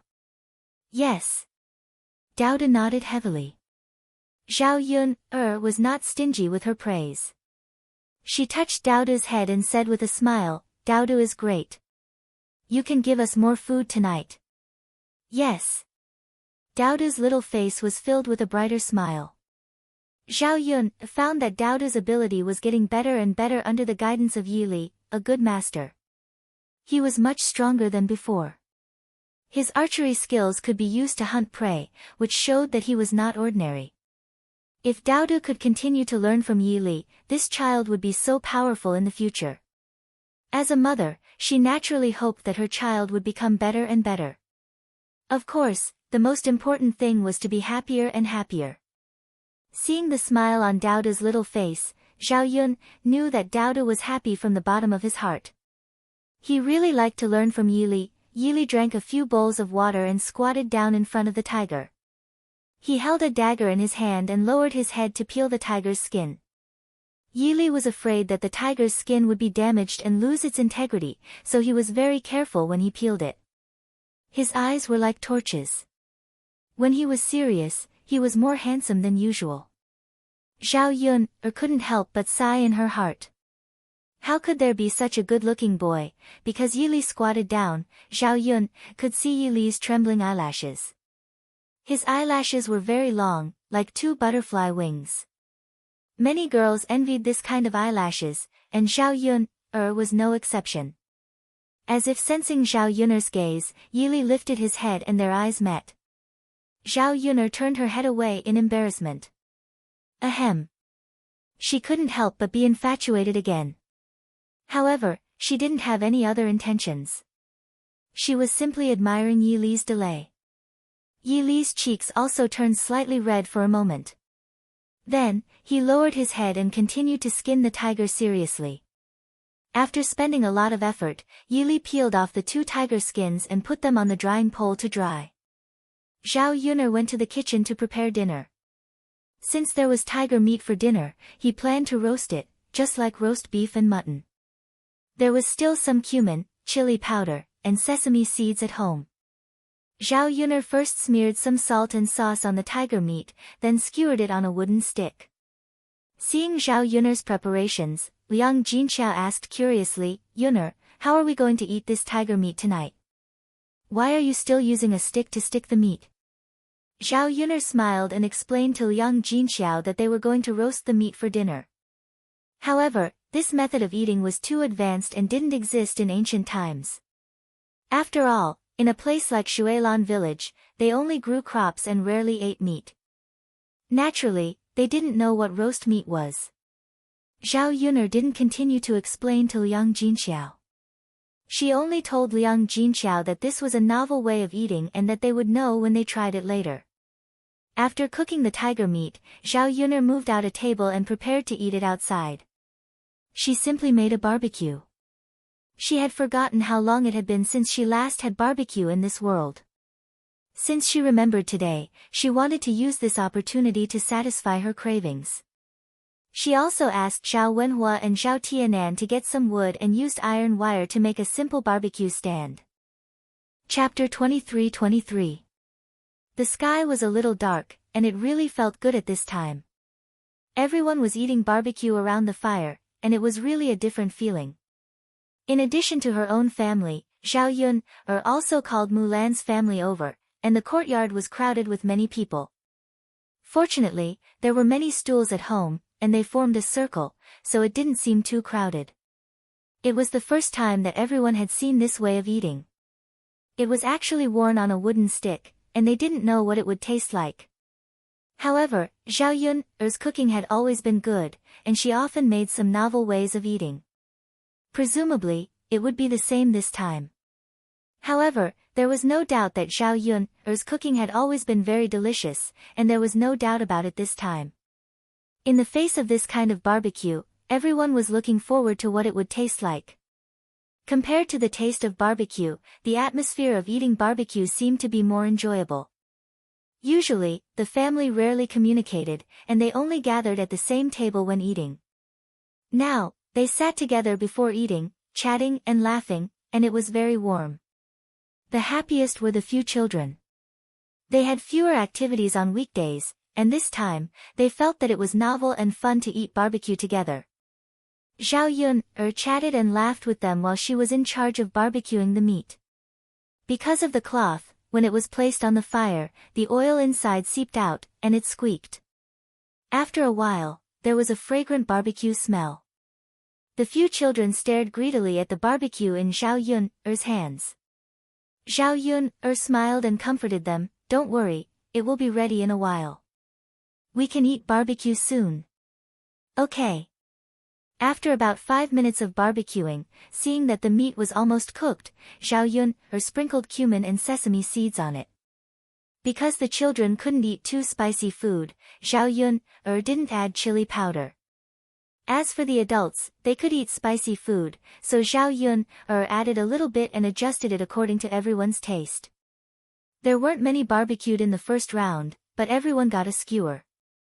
When they bit into it, the fragrance of the meat spread in their mouths. Compared to the roasted pork and mutton of the 21st century, the roasted tiger meat had a different taste. After tasting the barbecued meat, the children shouted excitedly that it was delicious. Even the adults were nodding their heads and praising the taste. After hearing the praise, Zhao Yun became more confident and continued to cook. Although it took a while to bake, everyone sat together and chatted. Time passed quickly. Unknowingly, he had already eaten 3 rounds, but he didn't feel much of a difference in his stomach. However, after eating some, he felt a little thirsty. Zhao Yuner suddenly thought of the green plum wine that she had brewed a few months ago, so she decided to bring it out. Children couldn't drink it, but adults could taste it. Compared to white wine, the alcohol content of fruit wine was relatively lower. The green plum wine had a special fragrance and tasted very good. With wine and meat, it was a different kind of enjoyment. While the family was eating and laughing together in the courtyard, reflecting the light of the fire, Mu Yanfeng accompanied the emperor down the mountain. Because it was too late, Mu Yanfeng prepared to arrange for the emperor to stay at Zhao Yuner's house. The two people had just walked into old Zhao's courtyard when they heard the laughter in the courtyard from afar. It seemed very lively. The emperor had a smile on his face and was a little curious about what had happened. Life in the countryside was really different from life in the imperial palace. Chapter 23-24. The aroma of this meat was very peculiar, and the emperor had never smelled it before. There were delicacies from all over the country in the imperial kitchen, but there were still many that he had never tasted before. Tempted by this fragrant aroma, the emperor couldn't help but sniff. When he saw everyone sitting together, chatting and laughing as if they were drinking and chatting merrily, he became even more curious. Thus, he asked Mu Yanfeng, who was standing beside him. Mu Aiqing, what are they doing? Mu Yanfeng was also a little confused by the situation in front of him, because he had never experienced something like this before. He didn't know what new things Zhao Yuner had come up with, but he could never keep up with Zhao Yuner's pace. Sometimes, he really wanted to crack open Zhao Yuner's skull to see where she came up with these bizarre ideas. Faced with the emperor's question, Mu Yanfeng lowered his head and replied with some embarrassment, replying, Your Majesty, this subject also doesn't know. Oh, is that so? This is even more interesting. The emperor's lips curled into a playful smile, then he walked towards the bonfire. Mu Yanfeng hurried to keep up with the emperor's pace. As soon as he saw Mu Yanfeng return, Daodu's little face was instantly filled with smiles. He ran over to Mu Yanfeng and sweetly called out to Mu Yanfeng, Daddy. Mu Yanfeng replied as he dotingly rubbed Daodu's head. He had been so busy recently that he didn't have much time to accompany his son, so he felt a little apologetic. Daodu pulled Mu Yanfeng's hand and said, Daddy, come over quickly, Mother is making roasted meat for us to eat. Daddy, it's delicious, you should also try it later. Mu Yanfeng nodded. Only then did he realize that Zhao Yuner was making roasted meat. As for what kind of meat it was, Mu Yanfeng didn't think too much about it. When Daodu saw the emperor standing beside Mu Yanfeng, he raised his head to look at the emperor, then curiously asked Mu Yanfeng, Daddy, who is this? Mu Yanfeng glanced at the emperor, conflicted about how to answer Daodu. Before Mu Yanfeng could answer, the emperor smiled at Daodu and introduced himself, Just call me Uncle Huang. Daodu very politely greeted the emperor, Uncle Huang. Seeing Daodu, who was so polite and well-educated, coupled with her soft and cute appearance, the emperor's smile deepened. He seemed to like Daodu a little. Good. Mu Yanfeng's SSSSSSS, Mu's SS Mu Yanfeng cupped his hands. Thank you for your praise, Your Majesty. No problem. At this moment, Zhao Yuner, who was roasting meat, looked at Mu Yanfeng and the emperor. When she saw the emperor's familiar face, Zhao Yuner was slightly surprised. She didn't expect the emperor to come to Yang City again. Zhao Yuner hurriedly got up and wanted to bow to the emperor, but the emperor hurriedly gave her a look to stop her. Zhao Yuner understood the emperor's meaning. As the current emperor, his identity was a bit shocking, so he couldn't casually reveal it. If too many people knew, it would only put the emperor in more danger. Since he was visiting incognito, it meant that he didn't want others to know his identity. However, facing the current emperor, Zhao Yuner still felt a lot of pressure. Because she didn't know why the emperor was here this time, but she was sure that he wouldn't come here for no reason. The emperor's thoughts were deep, and he wasn't a simple character. Zhao Yuner couldn't help but worry. She secretly prayed that nothing would happen. Chapter 23-25. Zhao Yuner did not dare to neglect the emperor, the most powerful man in the world. She replied, "It's barbecued meat. Young Master Huang might not have eaten it before." The emperor's smile carried a hint of inquiry. He raised his eyebrows and asked, "Is that so? Can I have a taste too?" How could Zhao Yuner refuse? She nodded and beckoned the emperor over. "Young Master Huang, come and sit. There are too many people here. I hope young Master Huang doesn't mind. It's a good thing that there are more people. It just so happens that I also want to join in the fun." The emperor seemed to be in a good mood. Previously, when he was in the imperial palace, he could not find anyone even if he wanted to join in the fun because of his status as the emperor. Moreover, because of his identity as the emperor, the people around him were all trembling with fear, as if they were walking on thin ice. They were afraid that they would say something wrong, offend him, and bring disaster to themselves. How many people were willing to speak their mind to him? There were many people who flattered him, but not a single one treated him sincerely and was willing to get along with him like a friend. The more time passed, the more lonely he felt. Perhaps this was the so-called "it's lonely at the top." The emperors of ancient times all claimed to be lonely. Indeed, after reaching this position, the emperor felt an unprecedented sense of loneliness. He could not enjoy the companionship in the imperial palace. He came out incognito and did not let others know his identity.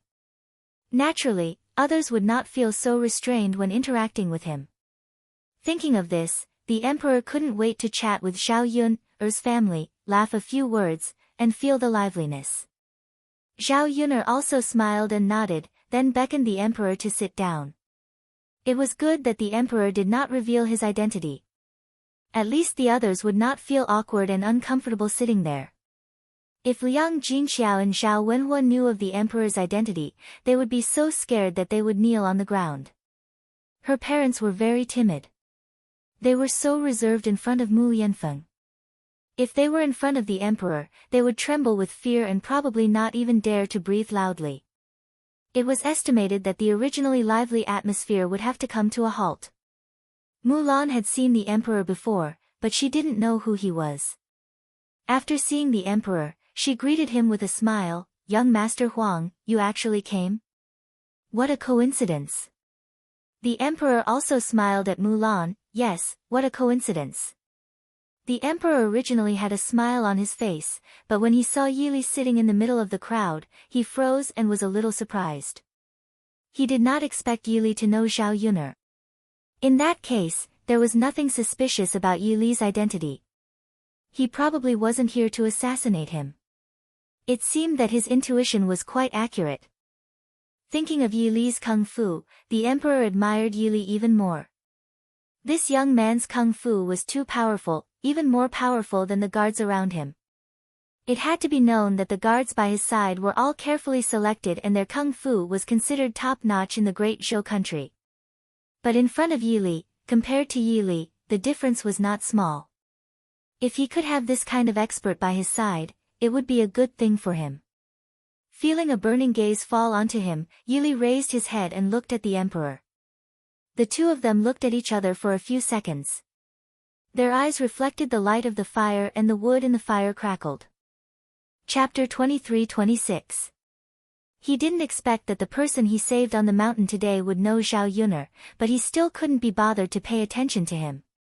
Zhao Yuner saw this and asked jokingly, "What, do you know each other?" The emperor smiled and nodded. "That's right. Today, I was almost injured by a fierce tiger on the mountain. Fortunately, this young hero appeared in time and saved me. He can be considered my savior." Zhao Yuner sighed in her heart. She naively thought that Yili had only brought back 2 tigers.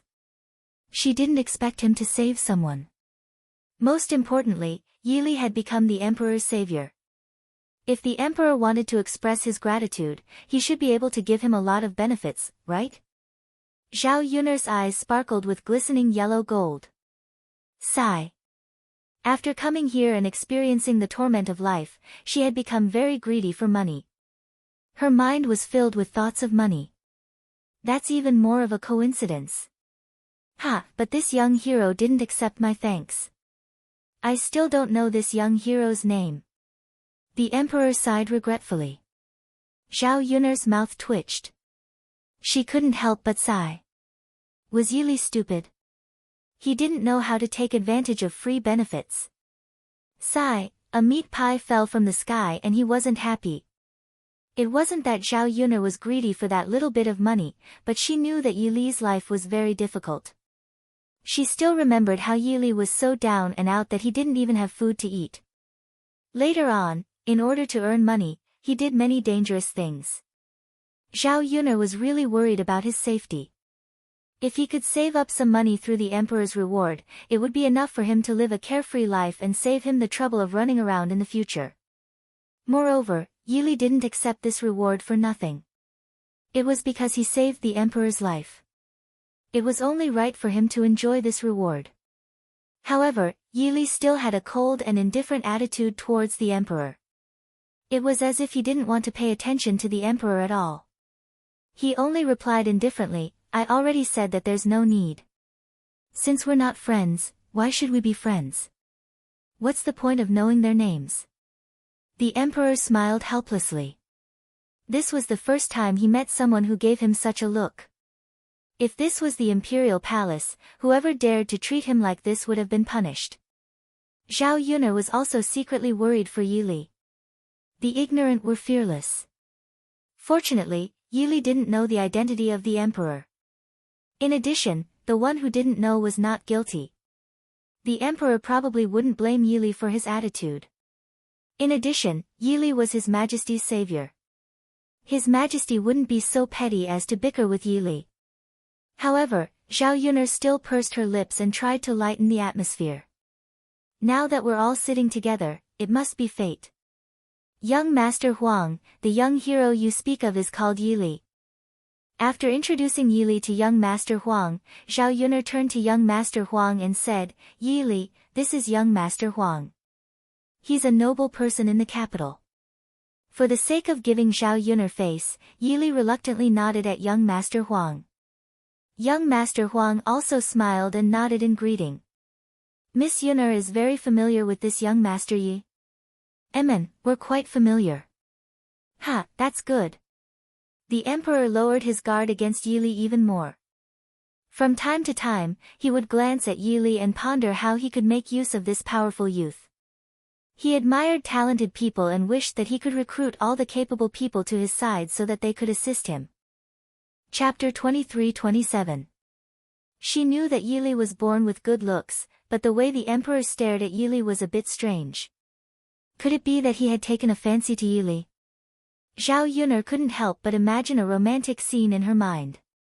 This era didn't seem to be popular with men, but that didn't exclude the fact that people were gay. Especially those important people. Their interests and hobbies were hard to figure out. Perhaps it was because the emperor had a harem of 3,000 beauties. It seemed that there were too many women, so he didn't have much interest in Yili. The more Zhao Yun'er thought about it, the more she felt that Yili was too dangerous. What if the emperor forced her to be with Yili? With the emperor's high status, who could refuse? Wouldn't Yili be ruined by the emperor? Sigh. Yili was a normal man. If he found out that another man had taken a fancy to her, would he feel a chill in his heart? Zhao Yun'er was lost in her thoughts. It wasn't until Mu Yanfeng lightly coughed that Zhao Yun'er came back to her senses. She realized that she had lost her composure because Yili and the emperor had been looking at each other for a while. The emperor smiled slightly. Zhao Yun'er felt even more embarrassed. She quickly lowered her head and continued to roast the meat to ease the awkwardness. Soon, Zhao Yun'er finished roasting the meat and handed it to the emperor to let him have a taste. After eating the tender and fragrant roast meat, the emperor narrowed his eyes and carefully savored the taste. He couldn't help but nod his head. Then he praised Zhao Yun'er, Miss Yun'er, this meat tastes really good. What kind of meat is this? It's the 2 tigers that Yili killed. I was thinking of doing something new, so I roasted them to eat. After the emperor heard this, he was slightly surprised for a moment. Then a playful smile appeared on his face. It was actually tiger meat. He was curious why Yili was carrying the tigers, but it turned out that he was carrying them back to eat. And he just happened to freeload off the good food. It had to be said that this was the first time he had eaten such a novel way of roasting meat. It was probably because he had eaten too much of the food in the imperial palace. After tasting Zhao Yun'er's roasted meat, he felt that it was different. Delicious, delicious. In less than a minute, the emperor had finished all the skewers in his hand, but he still seemed to want more. Zhao Yun'er hurriedly took care of continuing to roast meat. She also took out the green plum wine at home to entertain the emperor. The group of people continued to chat and laugh around the bonfire. Unknowingly, the night deepened. After eating for a long time, they were finally full. Zhao Yun'er counted for a bit. A total of 15 kilograms of roasted meat had actually been eaten. After dividing it up, everyone ate more than half a kilogram. Their appetite was really quite big. It was late at night when the whole family began to prepare to rest. The children were also tired from high. When the night fell, they immediately felt sleepy. Zhao Yun'er first helped Dao to wash up, then prepared a room for the emperor to rest in. However, the conditions at home couldn't be compared to the imperial palace. No matter how well she prepared today, it was still too shabby for the emperor. For the time being, it was fine to make do for one night. The emperor also didn't pay much attention to this aspect. After the family finally rested, Zhao Yun'er laid on the bed. Seeing Mu Lianfeng lying down, she quietly asked Mu Lianfeng about the purpose of the emperor's visit. Mu Lianfeng didn't hide it from Zhao Yun'er and directly told her the reason. According to the emperor's intention, Mu Lianfeng would have to leave here in less than a month and rush to the frontier to complete his mission. Hearing that it would be a month, Zhao Yun'er still felt that it was too fast. Chapter 23-28. Zhao Yun had an indescribable feeling when she thought about how long it would take for Mu Lianfeng to return. Perhaps she was used to having Mu Lianfeng by her side during this period of time, so she was reluctant to part with him. But no matter how reluctant she would not stop Mu Lianfeng. She only hoped that he could complete the task assigned by the emperor and come back as soon as possible. Mu Lianfeng reached out and took Zhao Yun into his arms. He said softly, "Yun, I have good news to tell you." Zhao Yun asked in confusion, "What good news?" "Yun, we can get married." Zhao Yun was stunned. This matter was too sudden for her. During this period of time, she had never expected to marry Mu Lianfeng. Because of old Madame Mu's objection, Zhao Yun did not want Mu Lianfeng to be in a difficult position. Moreover, whether they got married or not was not a very important matter to her. After all, she could still be with Mu Lianfeng every day and live like a married couple. She did not care about it, but she certainly hoped that she could marry Mu Lianfeng and have a more legitimate identity. Get married? And, get married. Yun, we can finally get married. Mu Lianfeng's eyes were like stars, shining brightly. Why? Yun, this time our marriage will be personally arranged by the emperor. You will be the most glorious bride to marry me. Zhao Yun instantly understood that it was the emperor's role. Indeed, with the emperor, even if old Madame Mu looked down on Zhao Yun's identity 10,000 times, she could not say anything. Old Madame Mu could use her life to threaten Mu Lianfeng, but she did not dare to hesitate in front of the emperor. Because her objection would not only implicate herself, but more importantly, it might implicate the entire Shitzi manor. Zhao Yun could not help but feel sad. Why did her marriage with Mu Lianfeng have to be completed with the help of others? Why were there so many obstacles when two people were in love with each other and got married together? Zhao Yun only hoped that nothing would go wrong this time. Sometimes, it would be easier to live a carefree life. If Mu Lianfeng did not care about old Madame Mu's life and death, he would not be afraid of old Madame Mu's threats. They would have gotten married long ago. The corner of Zhao Yun's mouth pulled out a smile, making her mood seem a little higher. Good. When? How about in a few days? wouldn't it be too rushed? Zhao Yun shook her head. Mu Lianfeng would leave in less than a month. She couldn't wait for Mu Lianfeng to come back from the frontier fortress to get married. She nodded in agreement. Sure. Then Yun, let's go embroidery tomorrow. I want the best embroiderers in Yang City to make a wedding dress for you in a few days. Then, we'll go to the best jewelry shop to buy some jewelry for you. When the time comes, you must be the most beautiful bride. Oh right, we'll also make some clothes for father, mother, and Tianan. When they attend our wedding, we'll let them attend in a grand manner. Mu Lianfeng explained his plan. He finally married the woman he loved. In addition, Zhao Yun did not want to get married because of him, so he wanted to give her the best things in the world this time. Zhao Yun was also looking forward to it after hearing Mu Lianfeng's words. It was the first time in her 2 lives that she experienced such a major event. Chapter 23-29. Because during this period of time, she had already gained experience in holding a wedding. As long as she had enough money on hand, she could quickly go to Yang City and buy the things she needed to do in the afternoon. Just as Mu Lianfeng had said, even if it was something that took a long time like a wedding dress, as long as she gave enough money and found a few embroiderers to make it overnight, she could still make a beautiful wedding dress. The 2 of them discussed for a while. It was already late at night and she was very tired today, so Zhao Yun quickly fell asleep. The next morning, she had to make breakfast for the whole family when she woke up. Because of the emperor's arrival, Zhao Yun prepared a little more sumptuous food. She cooked several dishes and baked some pancakes. However, the emperor liked the salted vegetables and salted duck eggs from Zhao Yun's family the most. This kind of food was only eaten by ordinary people, so the emperor naturally had never tasted it before. It was because he had never tasted it that he found it novel and couldn't help but praise Zhao Yun.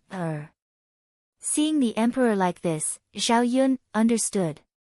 She didn't need to prepare those exotic delicacies. In any case, the emperor was already tired of eating them in the palace, so why would he care? Instead, the emperor would like it if she prepared something that the emperor had never eaten before. After eating breakfast, Zhao Yun cut out 5 caddies of tiger meat for the several branches of old Zhao's family and prepared to send it over. Because Zhao Tianhu and Jin Ju had separated from the main branch, they couldn't share their things with the main branch, so Zhao Yun specially sent the 2 of them another 5 caddies of tiger meat. Because she was busy making barbecue yesterday, she didn't have time. When it was time for old Zhao's family, the other branches were all present. They received the tiger meat from Zhao Yun and quickly thanked her. Tiger meat was a treasure, so many people couldn't eat it. It was thanks to Zhao Yun that they were able to taste such a rare thing. Zhao Wenshui wasn't home, so Zhao Yun placed the meat in Zhao Wenshui's kitchen. She informed Qian Zurio that she would inform Zhao Wenshui when Zhao Wenshui returned. By the way, 4th aunt, what did 2nd uncle do? Zhao Yun asked curiously. It must be known that Zhao Wenshui's previous temperament was that he didn't go out. If he could be lazy at home, he would try his best to stay at home. Hearing that Zhao Wenshui was going out, Zhao Yun wondered if she should find a job to do. After all, Zhao Wenshui's personality had changed. He might know that he had to earn money to support his family, so he went out to earn some money. However, Zhao Wenshui was injured before. She didn't know if his injuries had healed or if he could continue to support himself. Earning money was important, but health was even more important. After all, health was the capital of a revolution. There was still a long way to go in the future, so she had to carefully consider it. Your 2nd uncle went to your 2nd aunt's house. He wants to persuade her to come back. Qian Zurio replied with a smile. In fact, she was also happy to see that Zhao Wenshui was willing to live a good life. As the saying goes, if the family lives in harmony, everything will prosper. No matter what, they were still a family. She hoped that all the branches of the family could live in harmony. I see. Zhao Yun's lips curled into a slight smile. Her 2nd uncle kept his word and actually went to look for Li Chuiying. She just didn't know how Li Chuiying would react. At this time, Zhao Wenshui was a little deflated. Early in the morning, he rushed to Li Chuiying's house. When he went, he was full of expectations. After all, Li Chuiying had been his wife for so many years and had some feelings for him. Chapter 23:30. However, when he arrived at Li Chuiying's home, Zhao Wenshui realized that he was overthinking things. He was thinking on the bright side, but he didn't know that some things weren't as easy as he thought. He was originally happy to arrive at Li Chuiying's home, but when the Li family saw him, they came out with hoes and shovels and waved at him before he could enter the yard. "You bastard, you did so many bad things to my sister, and you still have the nerve to come here? Get out of here." Li Chuiying's eldest brother, Li Dalong, almost stabbed Zhao Wenshui with a shovel. Zhao Wenshui was so scared that he hurriedly took a few steps back. He didn't want to lose his life just because he came to your house. Li Chuiying's second brother, Li Erlang, also scolded him angrily, "Shameless bastard, get out of my house. Who told you to come here?" Although Zhao Wenshui was a little embarrassed by the scolding, he did let Li Chuiying down, so Li Dalong and Li Erlang's attitude was understandable. The purpose of this visit was to persuade Li Chuiying to go back with him. No matter how the Li family treated him, he should endure it and try his best to please them. Zhao Wenshui smiled fawningly and said to Li Dalong and Li Erlang, "Big brother, second brother, don't be angry with me. I'm here today to apologize." Seeing the sly smile on Zhao Wenshui's face, Li Dalong and Li Erlang still put on a straight face and didn't give Zhao Wenshui any face. "Ha, you're here to apologize? Are you kidding?" Li Dalong snorted and rolled his eyes at Zhao Wenshui. "What tricks are you playing now? It looks like you're up to no good." Li Erlang followed the atmosphere. Zhao Wenshui's face was bitter. "Big brother, second brother, I'm not playing any tricks. I'm really here to apologize this time. I want to apologize to Tianyu's mother. What happened before was my fault. I let her down. Big brother, second brother. I know you're calling me a beast in your hearts. I admit that what I did was wrong, but now I know that I was wrong. Please give me a chance to apologize and turn over a new leaf." Li Dalong and Li Erlang looked at each other. Zhao Wenshui didn't look like he was lying. What he said was very sincere. However, when they thought of what Zhao Wenshui had done, Li Dalong and Li Erlang were very angry. There were some things that couldn't be fixed just by saying that you were wrong. After all, you had already caused great harm to others. Back then, Li Chuiying had suffered a great grievance when she divorced and returned to her mother's home. Because of this, many people in the village laughed at him. However, they were Li Chuiying's family after all. They couldn't possibly not protect their own sister's family after she was wronged, right? Wouldn't that chill Li Chuiying's heart? At that time, if Li Chuiying hadn't stopped them, they would have rushed to the Zhao family's house and beaten Zhao Wenshui up to vent their anger. They didn't expect that Zhao Wenshui would take the initiative to come here today. The funny thing was that he apologized for this matter so easily. Did he think that the Li family was so easy to bully and trample on? At that time, they had warned Zhao Wenshui, but they didn't expect that Zhao Wenshui would still do things his own way and cause this irreversible result. Chapter 23:31. Zhao Wenshui was so scared that he trembled. He had been punched by Li Erlang before. Li Erlang was so ruthless that he almost turned him into a pig's head. Zhao Wenshui was a little scared when he saw Li Erlang's fist. Li Dalong also drove Zhao Wenshui away. "Get out of here. Get out of here before we do anything to you. Otherwise, don't blame us if you look for trouble." Zhao Wenshui couldn't help but sigh in his heart. He sincerely came to apologize, but he hadn't seen Li Chuiying yet. He hadn't been forgiven by Li Chuiying. He couldn't get along with Li Dalong and Li Erlang. These two men were bad-tempered, and he couldn't confront them directly. Otherwise, he would be the one to suffer. Zhao Wenshui's heart was bitter. He looked at Li Dalong and Li Erlang pleadingly. "Big brother, second brother, since I was your brother-in-law before, please let me see Tianyu's mother. I did a lot of stupid things in the past, but now I've thought it all out. No matter how you punish me, I'm willing to accept it. Because of my stupidity, I brought great harm to Tianyu's mother.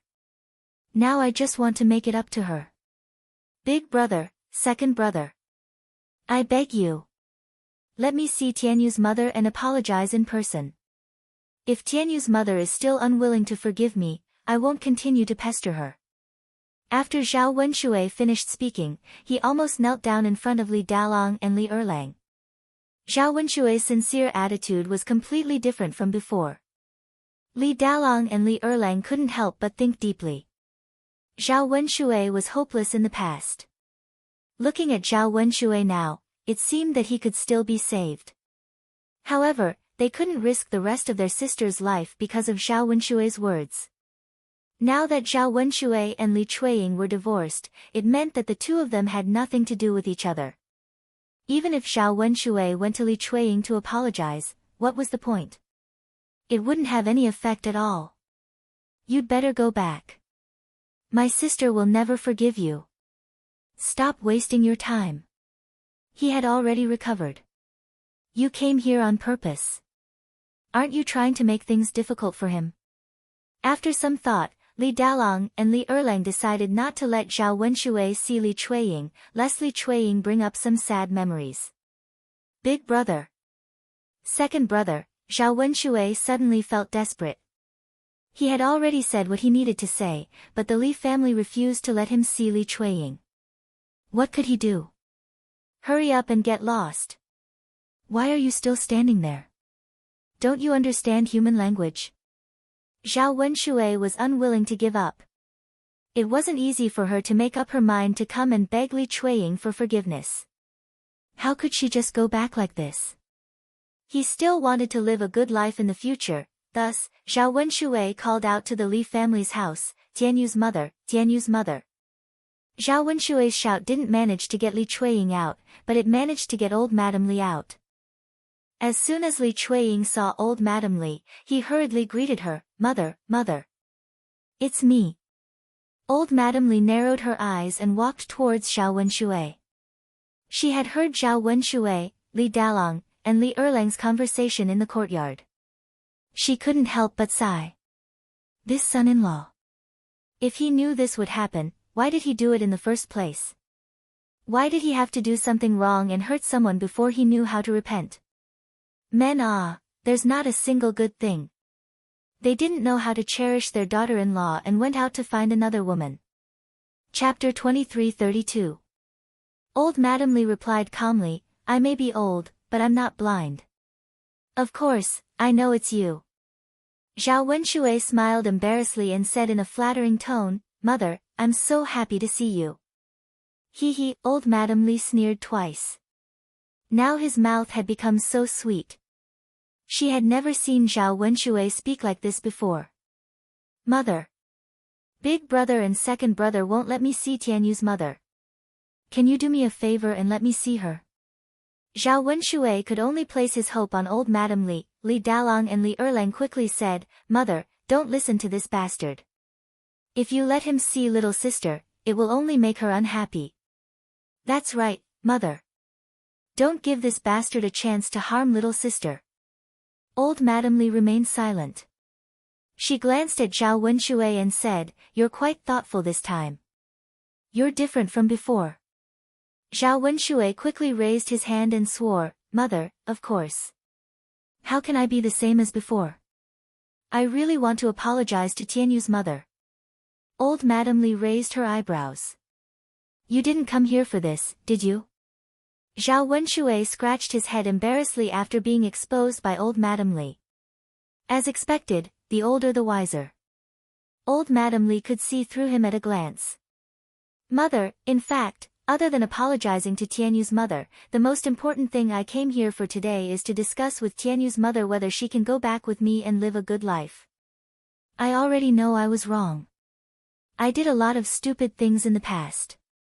Now, for the sake of Tianyu and to have a complete family, I hope Tianyu's mother can go back with me. This time, I won't let her down. Otherwise, I'll be struck by lightning and die a horrible death. Mother, just promise me, let me talk to Tianyu's mother. Old Madame Li frowned as she listened to Zhao Wenshui's words. She had lived for a long time and knew whether he was telling the truth or not. Zhao Wenshui sounded sincere this time. It didn't seem like he was lying. Li Dalong and Li Erlang were anxious, afraid that old Madame Li would agree. Mother, we can't trust him. Last time, he said the same thing and promised to go back. In the end, didn't he still bully our little sister? We've already been tricked once. We can't be tricked again. Old Madame Li waved at Li Dalong and Li Erlang. It was said that people should be persuaded to reconcile and not to break up. Although her daughter didn't suffer any grievances after her divorce, it was inevitable for a divorced woman to be gossiped by the villagers when she returned to her maternal home. No one wanted to be the subject of discussion. Li Chuiying couldn't continue to stay in her maiden home. She wasn't that old.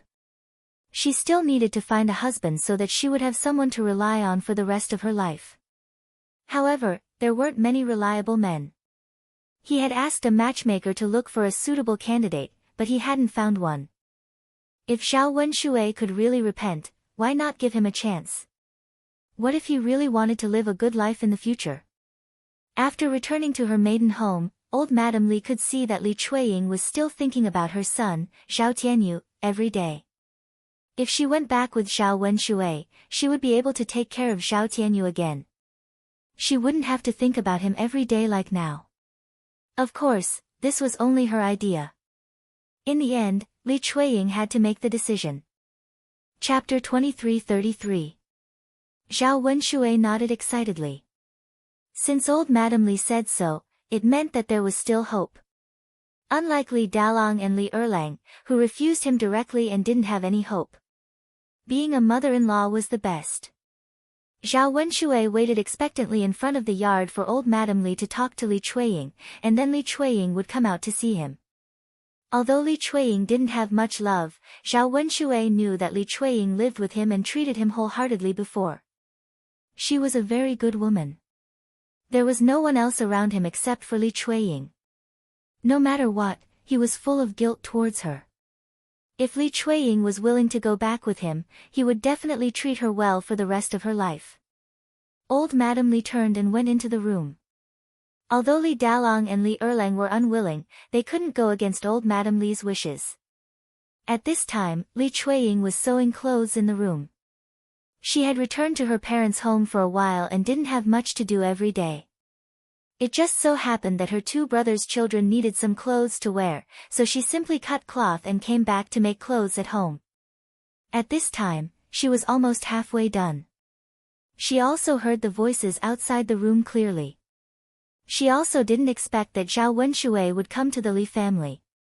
She thought that this heartless man wouldn't think of her at all. Or even if Zhao Wenshui came, it would be the same as last time. He had no choice but to come and coax her because there was no woman at home to take care of him. But this time, Zhao Wenshui's words did sound like he had come to his senses. Sigh, Li Chuiying's mood was very complicated. She had no feelings for Zhao Wenshui at all. After all, this man hurt her too deeply. What she missed the most in her heart were her two children. Zhao Jing was married for the time being. Even if she didn't live with Zhao Wenshui, it wouldn't affect Zhao Jing. Now that Zhao Jinger had married into a rich family, although she would only be a concubine, she would not have to worry about food and drink. Her life would definitely be better than that of an ordinary family. However, Zhao Tianyu was still a child. Zhao Wenshui was a man who couldn't even cook. How could he take good care of Zhao Tianyu? Zhao Tianyu didn't know if it was too hot or too cold.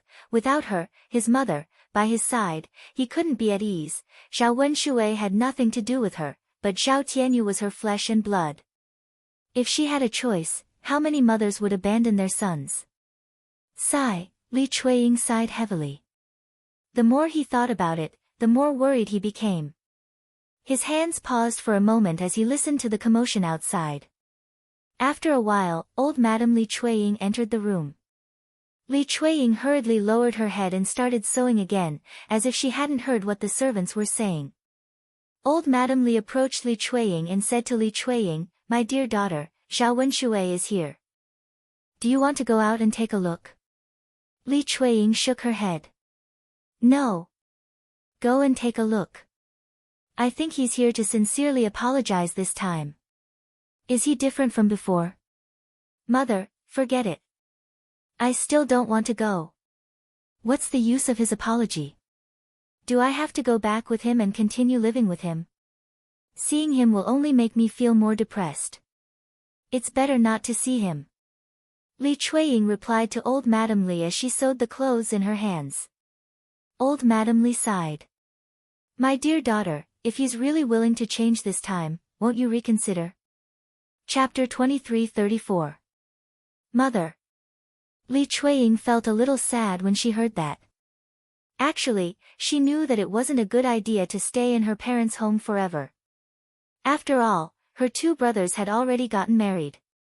Her mother and brother didn't have any objections, but her two sisters-in-law didn't want her to stay at home forever. From the moment she got married, she was no longer a member of the Li family. This time, the divorce was too sudden. She had nowhere else to go, so she could only come back to her parents' home. That was why she stayed there for a while. Previously, she had been thinking about finding a reliable man who wouldn't stay at her parents' home for too long and cause trouble for them. However, the matchmakers had been helping her find some unreliable men. Some of them weren't even as good as Zhao Wenshui. Those with good character were too poor to eat. She didn't know how she would live after marrying them. Those with good conditions had bad character. The man she met a few days ago liked to beat his wife. Her previous wife was beaten to death by him. How could she dare to marry him? Wasn't she tired of living? After looking for a few men, she still couldn't find a suitable one. She couldn't marry casually. Otherwise, she wouldn't be able to live a peaceful life like she did with Zhao Wenshui. If she really had to make do casually, she might as well live with Zhao Wenshui.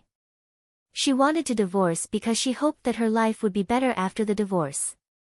The first half of her life had been so miserable. She couldn't live the second half of her life in such a sorry state. Girl, when you're old, you need children to take care of you. Otherwise, who will take care of you when you're old? Think about yourself.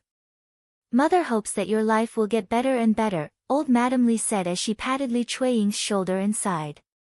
Li Chuiying lowered her head. It would be a lie if she said that there wasn't a trace of emotion in her heart.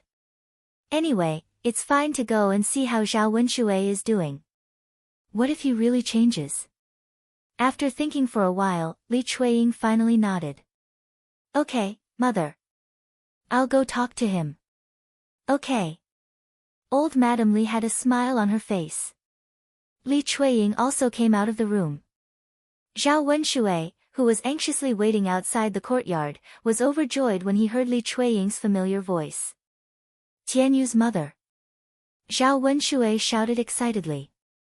Li Chuiying didn't show much emotion. He walked up to Zhao Wenshui and replied faintly. Why are you looking for me? Tianyu's mother. I am here to apologize to you. Facing Li Chuiying, Zhao Wenshui suddenly felt a little guilty and embarrassed. He smiled with a hint of flattery and said nervously to Li Chuiying. Zhao Wenshui was used to bossing Li Chuiying around. Li Chuiying had never seen this side of Zhao Wenshui. It seemed that Zhao Wenshui really was a little different. Li Chuiying didn't reply. Zhao Wenshui continued to speak.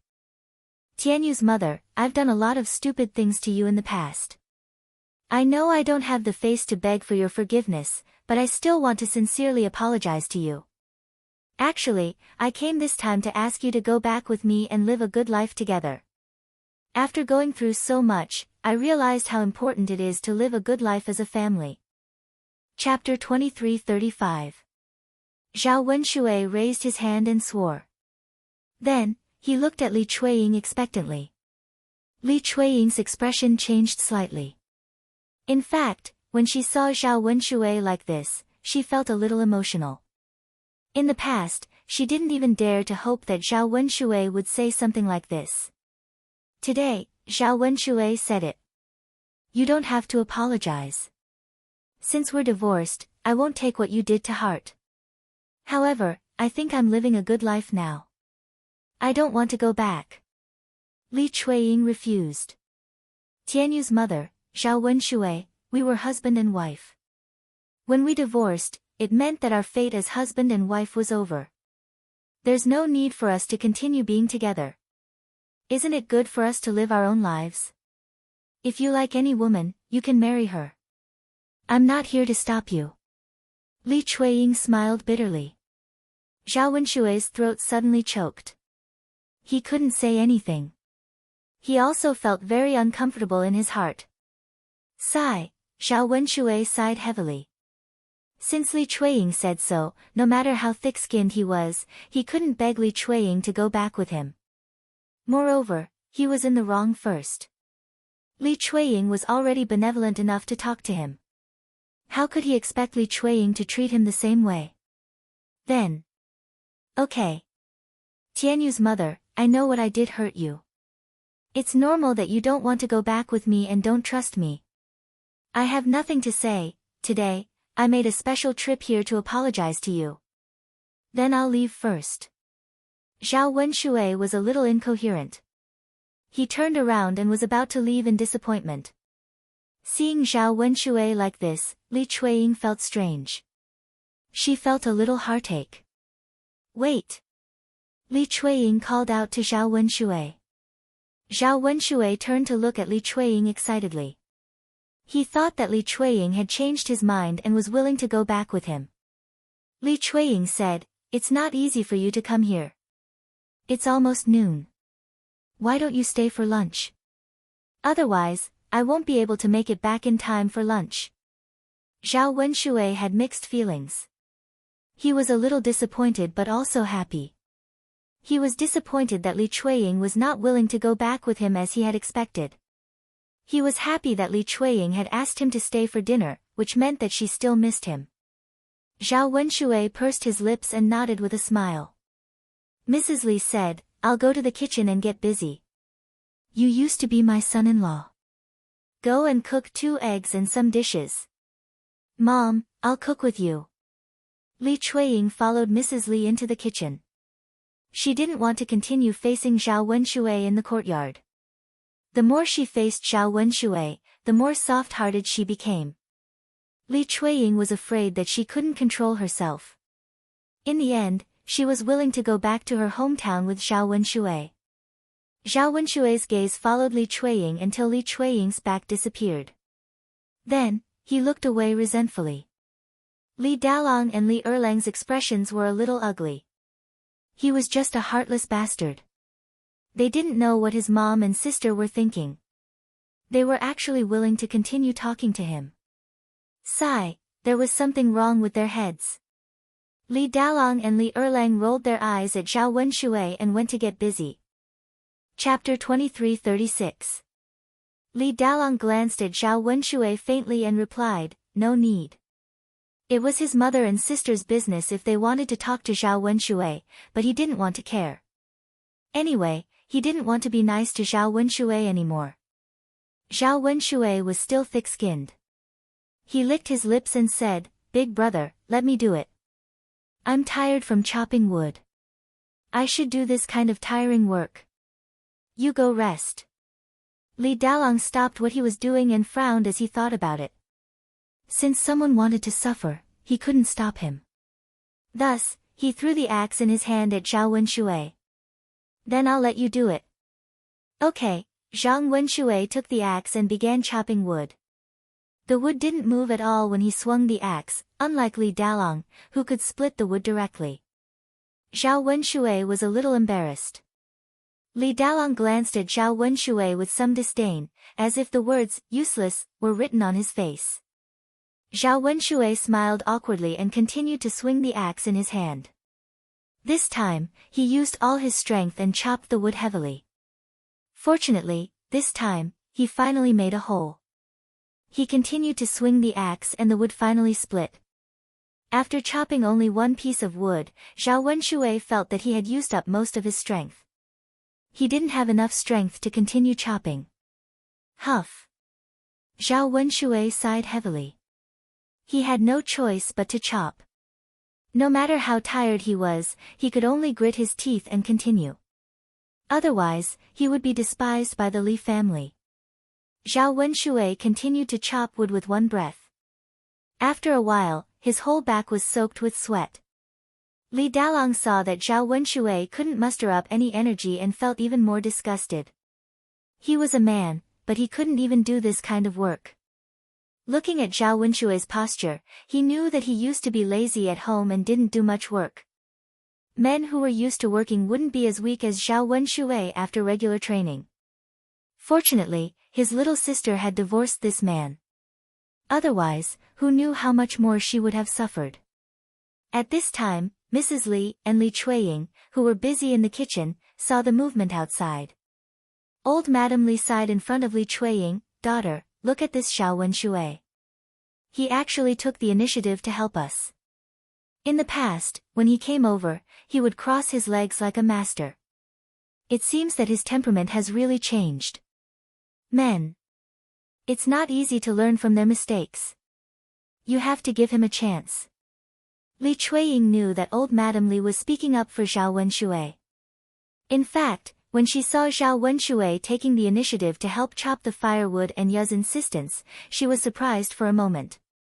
After all, she knew very well how lazy Zhao Wenshui was in old Zhao's house. Now that he took the initiative to help chop the firewood, it was really not easy.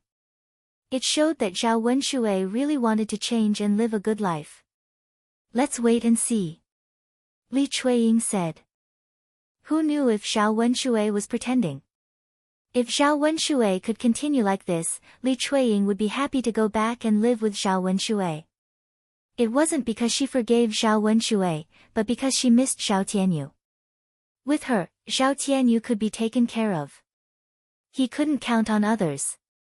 "Huh, okay." Old Madame Li laughed. After a while, old Madame Li and Li Chuiying finished cooking and called Zhao Wenshui to eat. Zhao Wenshui heaved a sigh of relief. He finally didn't have to force himself to chop the firewood. Chapter 23:37. After today's ordeal, his back would definitely be sore. He didn't know if he would be able to get out of bed tomorrow. His body wasn't like a normal person's.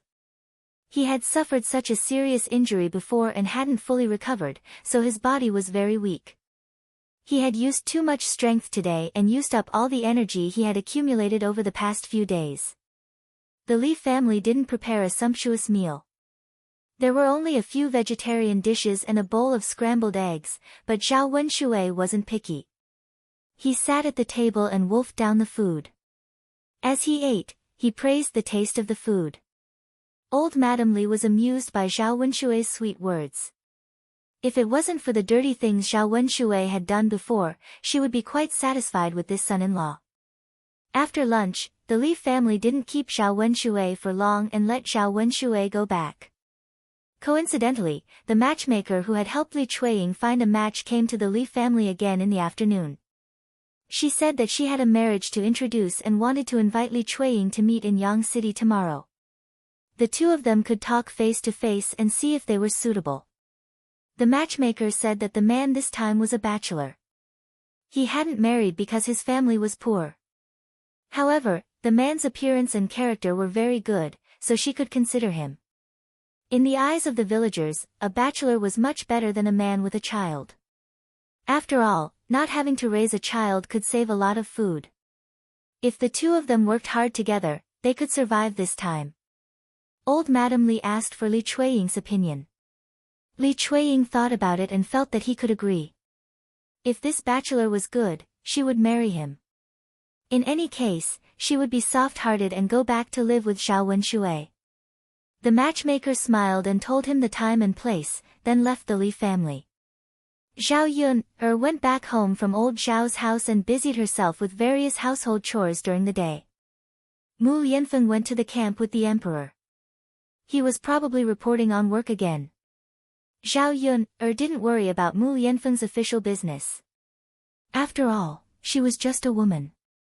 No matter how good she wasn't as professional as Mu Lianfeng. With so many things to do every day, how could she have the time to worry about this and that? Zhao Yun'er told Liang Jinxiao and Zhao Wenhua about her marriage with Mu Lianfeng. Liang Jinxiao and Zhao Wenhua were very excited. What they were most concerned about now was Zhao Yun'er's marriage. Seeing that Zhao Yun'er had finally succeeded this time, they put down their worries. Zhao Yun'er felt a little helpless. She didn't feel anything, but her parents were very excited. Zhao Wenhua and Liang Jinxiao couldn't wait any longer. They hurriedly informed the rest of old Zhao's family about the good news.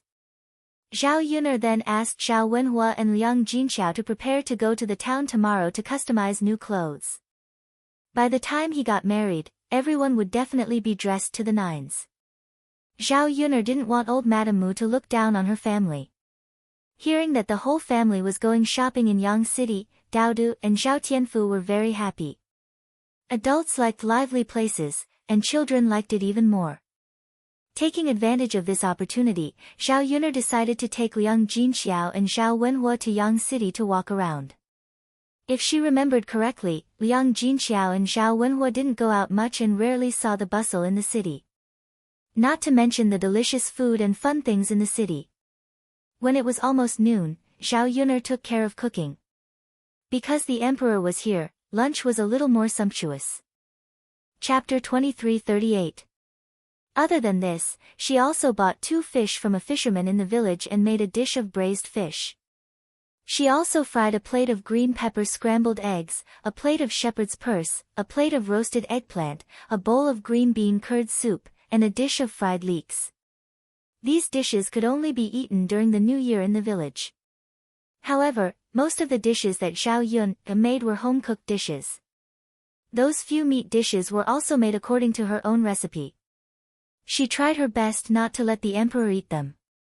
Before she finished making lunch, Mu Lianfeng came back from the camp with the emperor. As soon as they entered the courtyard, the fragrance of the dishes in the kitchen floated out. It smells so good. I don't know what kind of delicious food Miss Yun made for lunch. The emperor's eyes lit up with a bit of expectation. The emperor trusted Zhao Yun'er's culinary skills very much, so he knew that the food she made would definitely be delicious. Mu Lianfeng said with a smile, "The village is lacking in resources, so we can only use local ingredients. It can't compare to the imperial palace. Yun only made home-cooked dishes, so I hope the emperor doesn't dislike them." The emperor waved his hand and said with a smile, "Mu Aiqing is joking, how could this one dislike them? This one is tired of eating the good things in the imperial palace, so it's good to change the taste. This one likes to eat home-cooked dishes here. When in Rome, do as the Romans do." Mu Lianfeng made a rare joke with the emperor. It was only at this time that the two of them didn't have that much restraint between them. The emperor's lips curled into a smile, of course. Why can't this one eat the food of the entire great Zhou country's citizens? If possible, this one also wants to experience the life of a normal person. Just like Yun'er's family, leisurely and comfortable, how many people yearn for that? Mu Lianfeng thought for a moment, looking at the high and mighty person in front of him. Actually sitting in that position, his heart should be very lonely, right? Fighting and scheming every day, there were too many things to take care of, and there were too many worries on his shoulders. How could he be happy with such a heavy burden? Even if he had everything in the world, without happiness, what was the use of having so much? Mu Lianfeng felt that it would be better to live like an ordinary person. At least he would not have so many troubles every day. As long as they put in new efforts to eat and drink their fill, it would be perfect for the family to live happily together. If your majesty likes it, you can come and play more often. The emperor nodded with a smile and did not refuse. The two of them sat down in the courtyard. Liang Jinxiao held Tian in his arms. Zhao Yun'er was cooking in the kitchen, so she could only take care of Tian. However, this child was very obedient, so she didn't have to worry too much about it. She held him in her arms and obediently laid on her body, not making a fuss. As soon as she saw Mu Yanfeng come back, Tian became energetic. She waved at Mu Yanfeng, then made a gesture to ask for a hug. Mu Yanfeng had a doting smile on his face. He walked to Liang Jinxiao and took Tian from Liang Jinxiao's hands. Yaya, Tian, who couldn't speak yet, was excitedly shouting something. Mu Yanfeng touched Tian's little face. This little girl was really strange. She knew that he hadn't been with her for a few days, so she wanted to hug him when she saw him. The emperor looked at Tian in Mu Yanfeng's arms and also liked her very much. He asked curiously, "Whose child is this?" Chapter 23:39. You and Yun'er's daughter? The emperor asked in shock.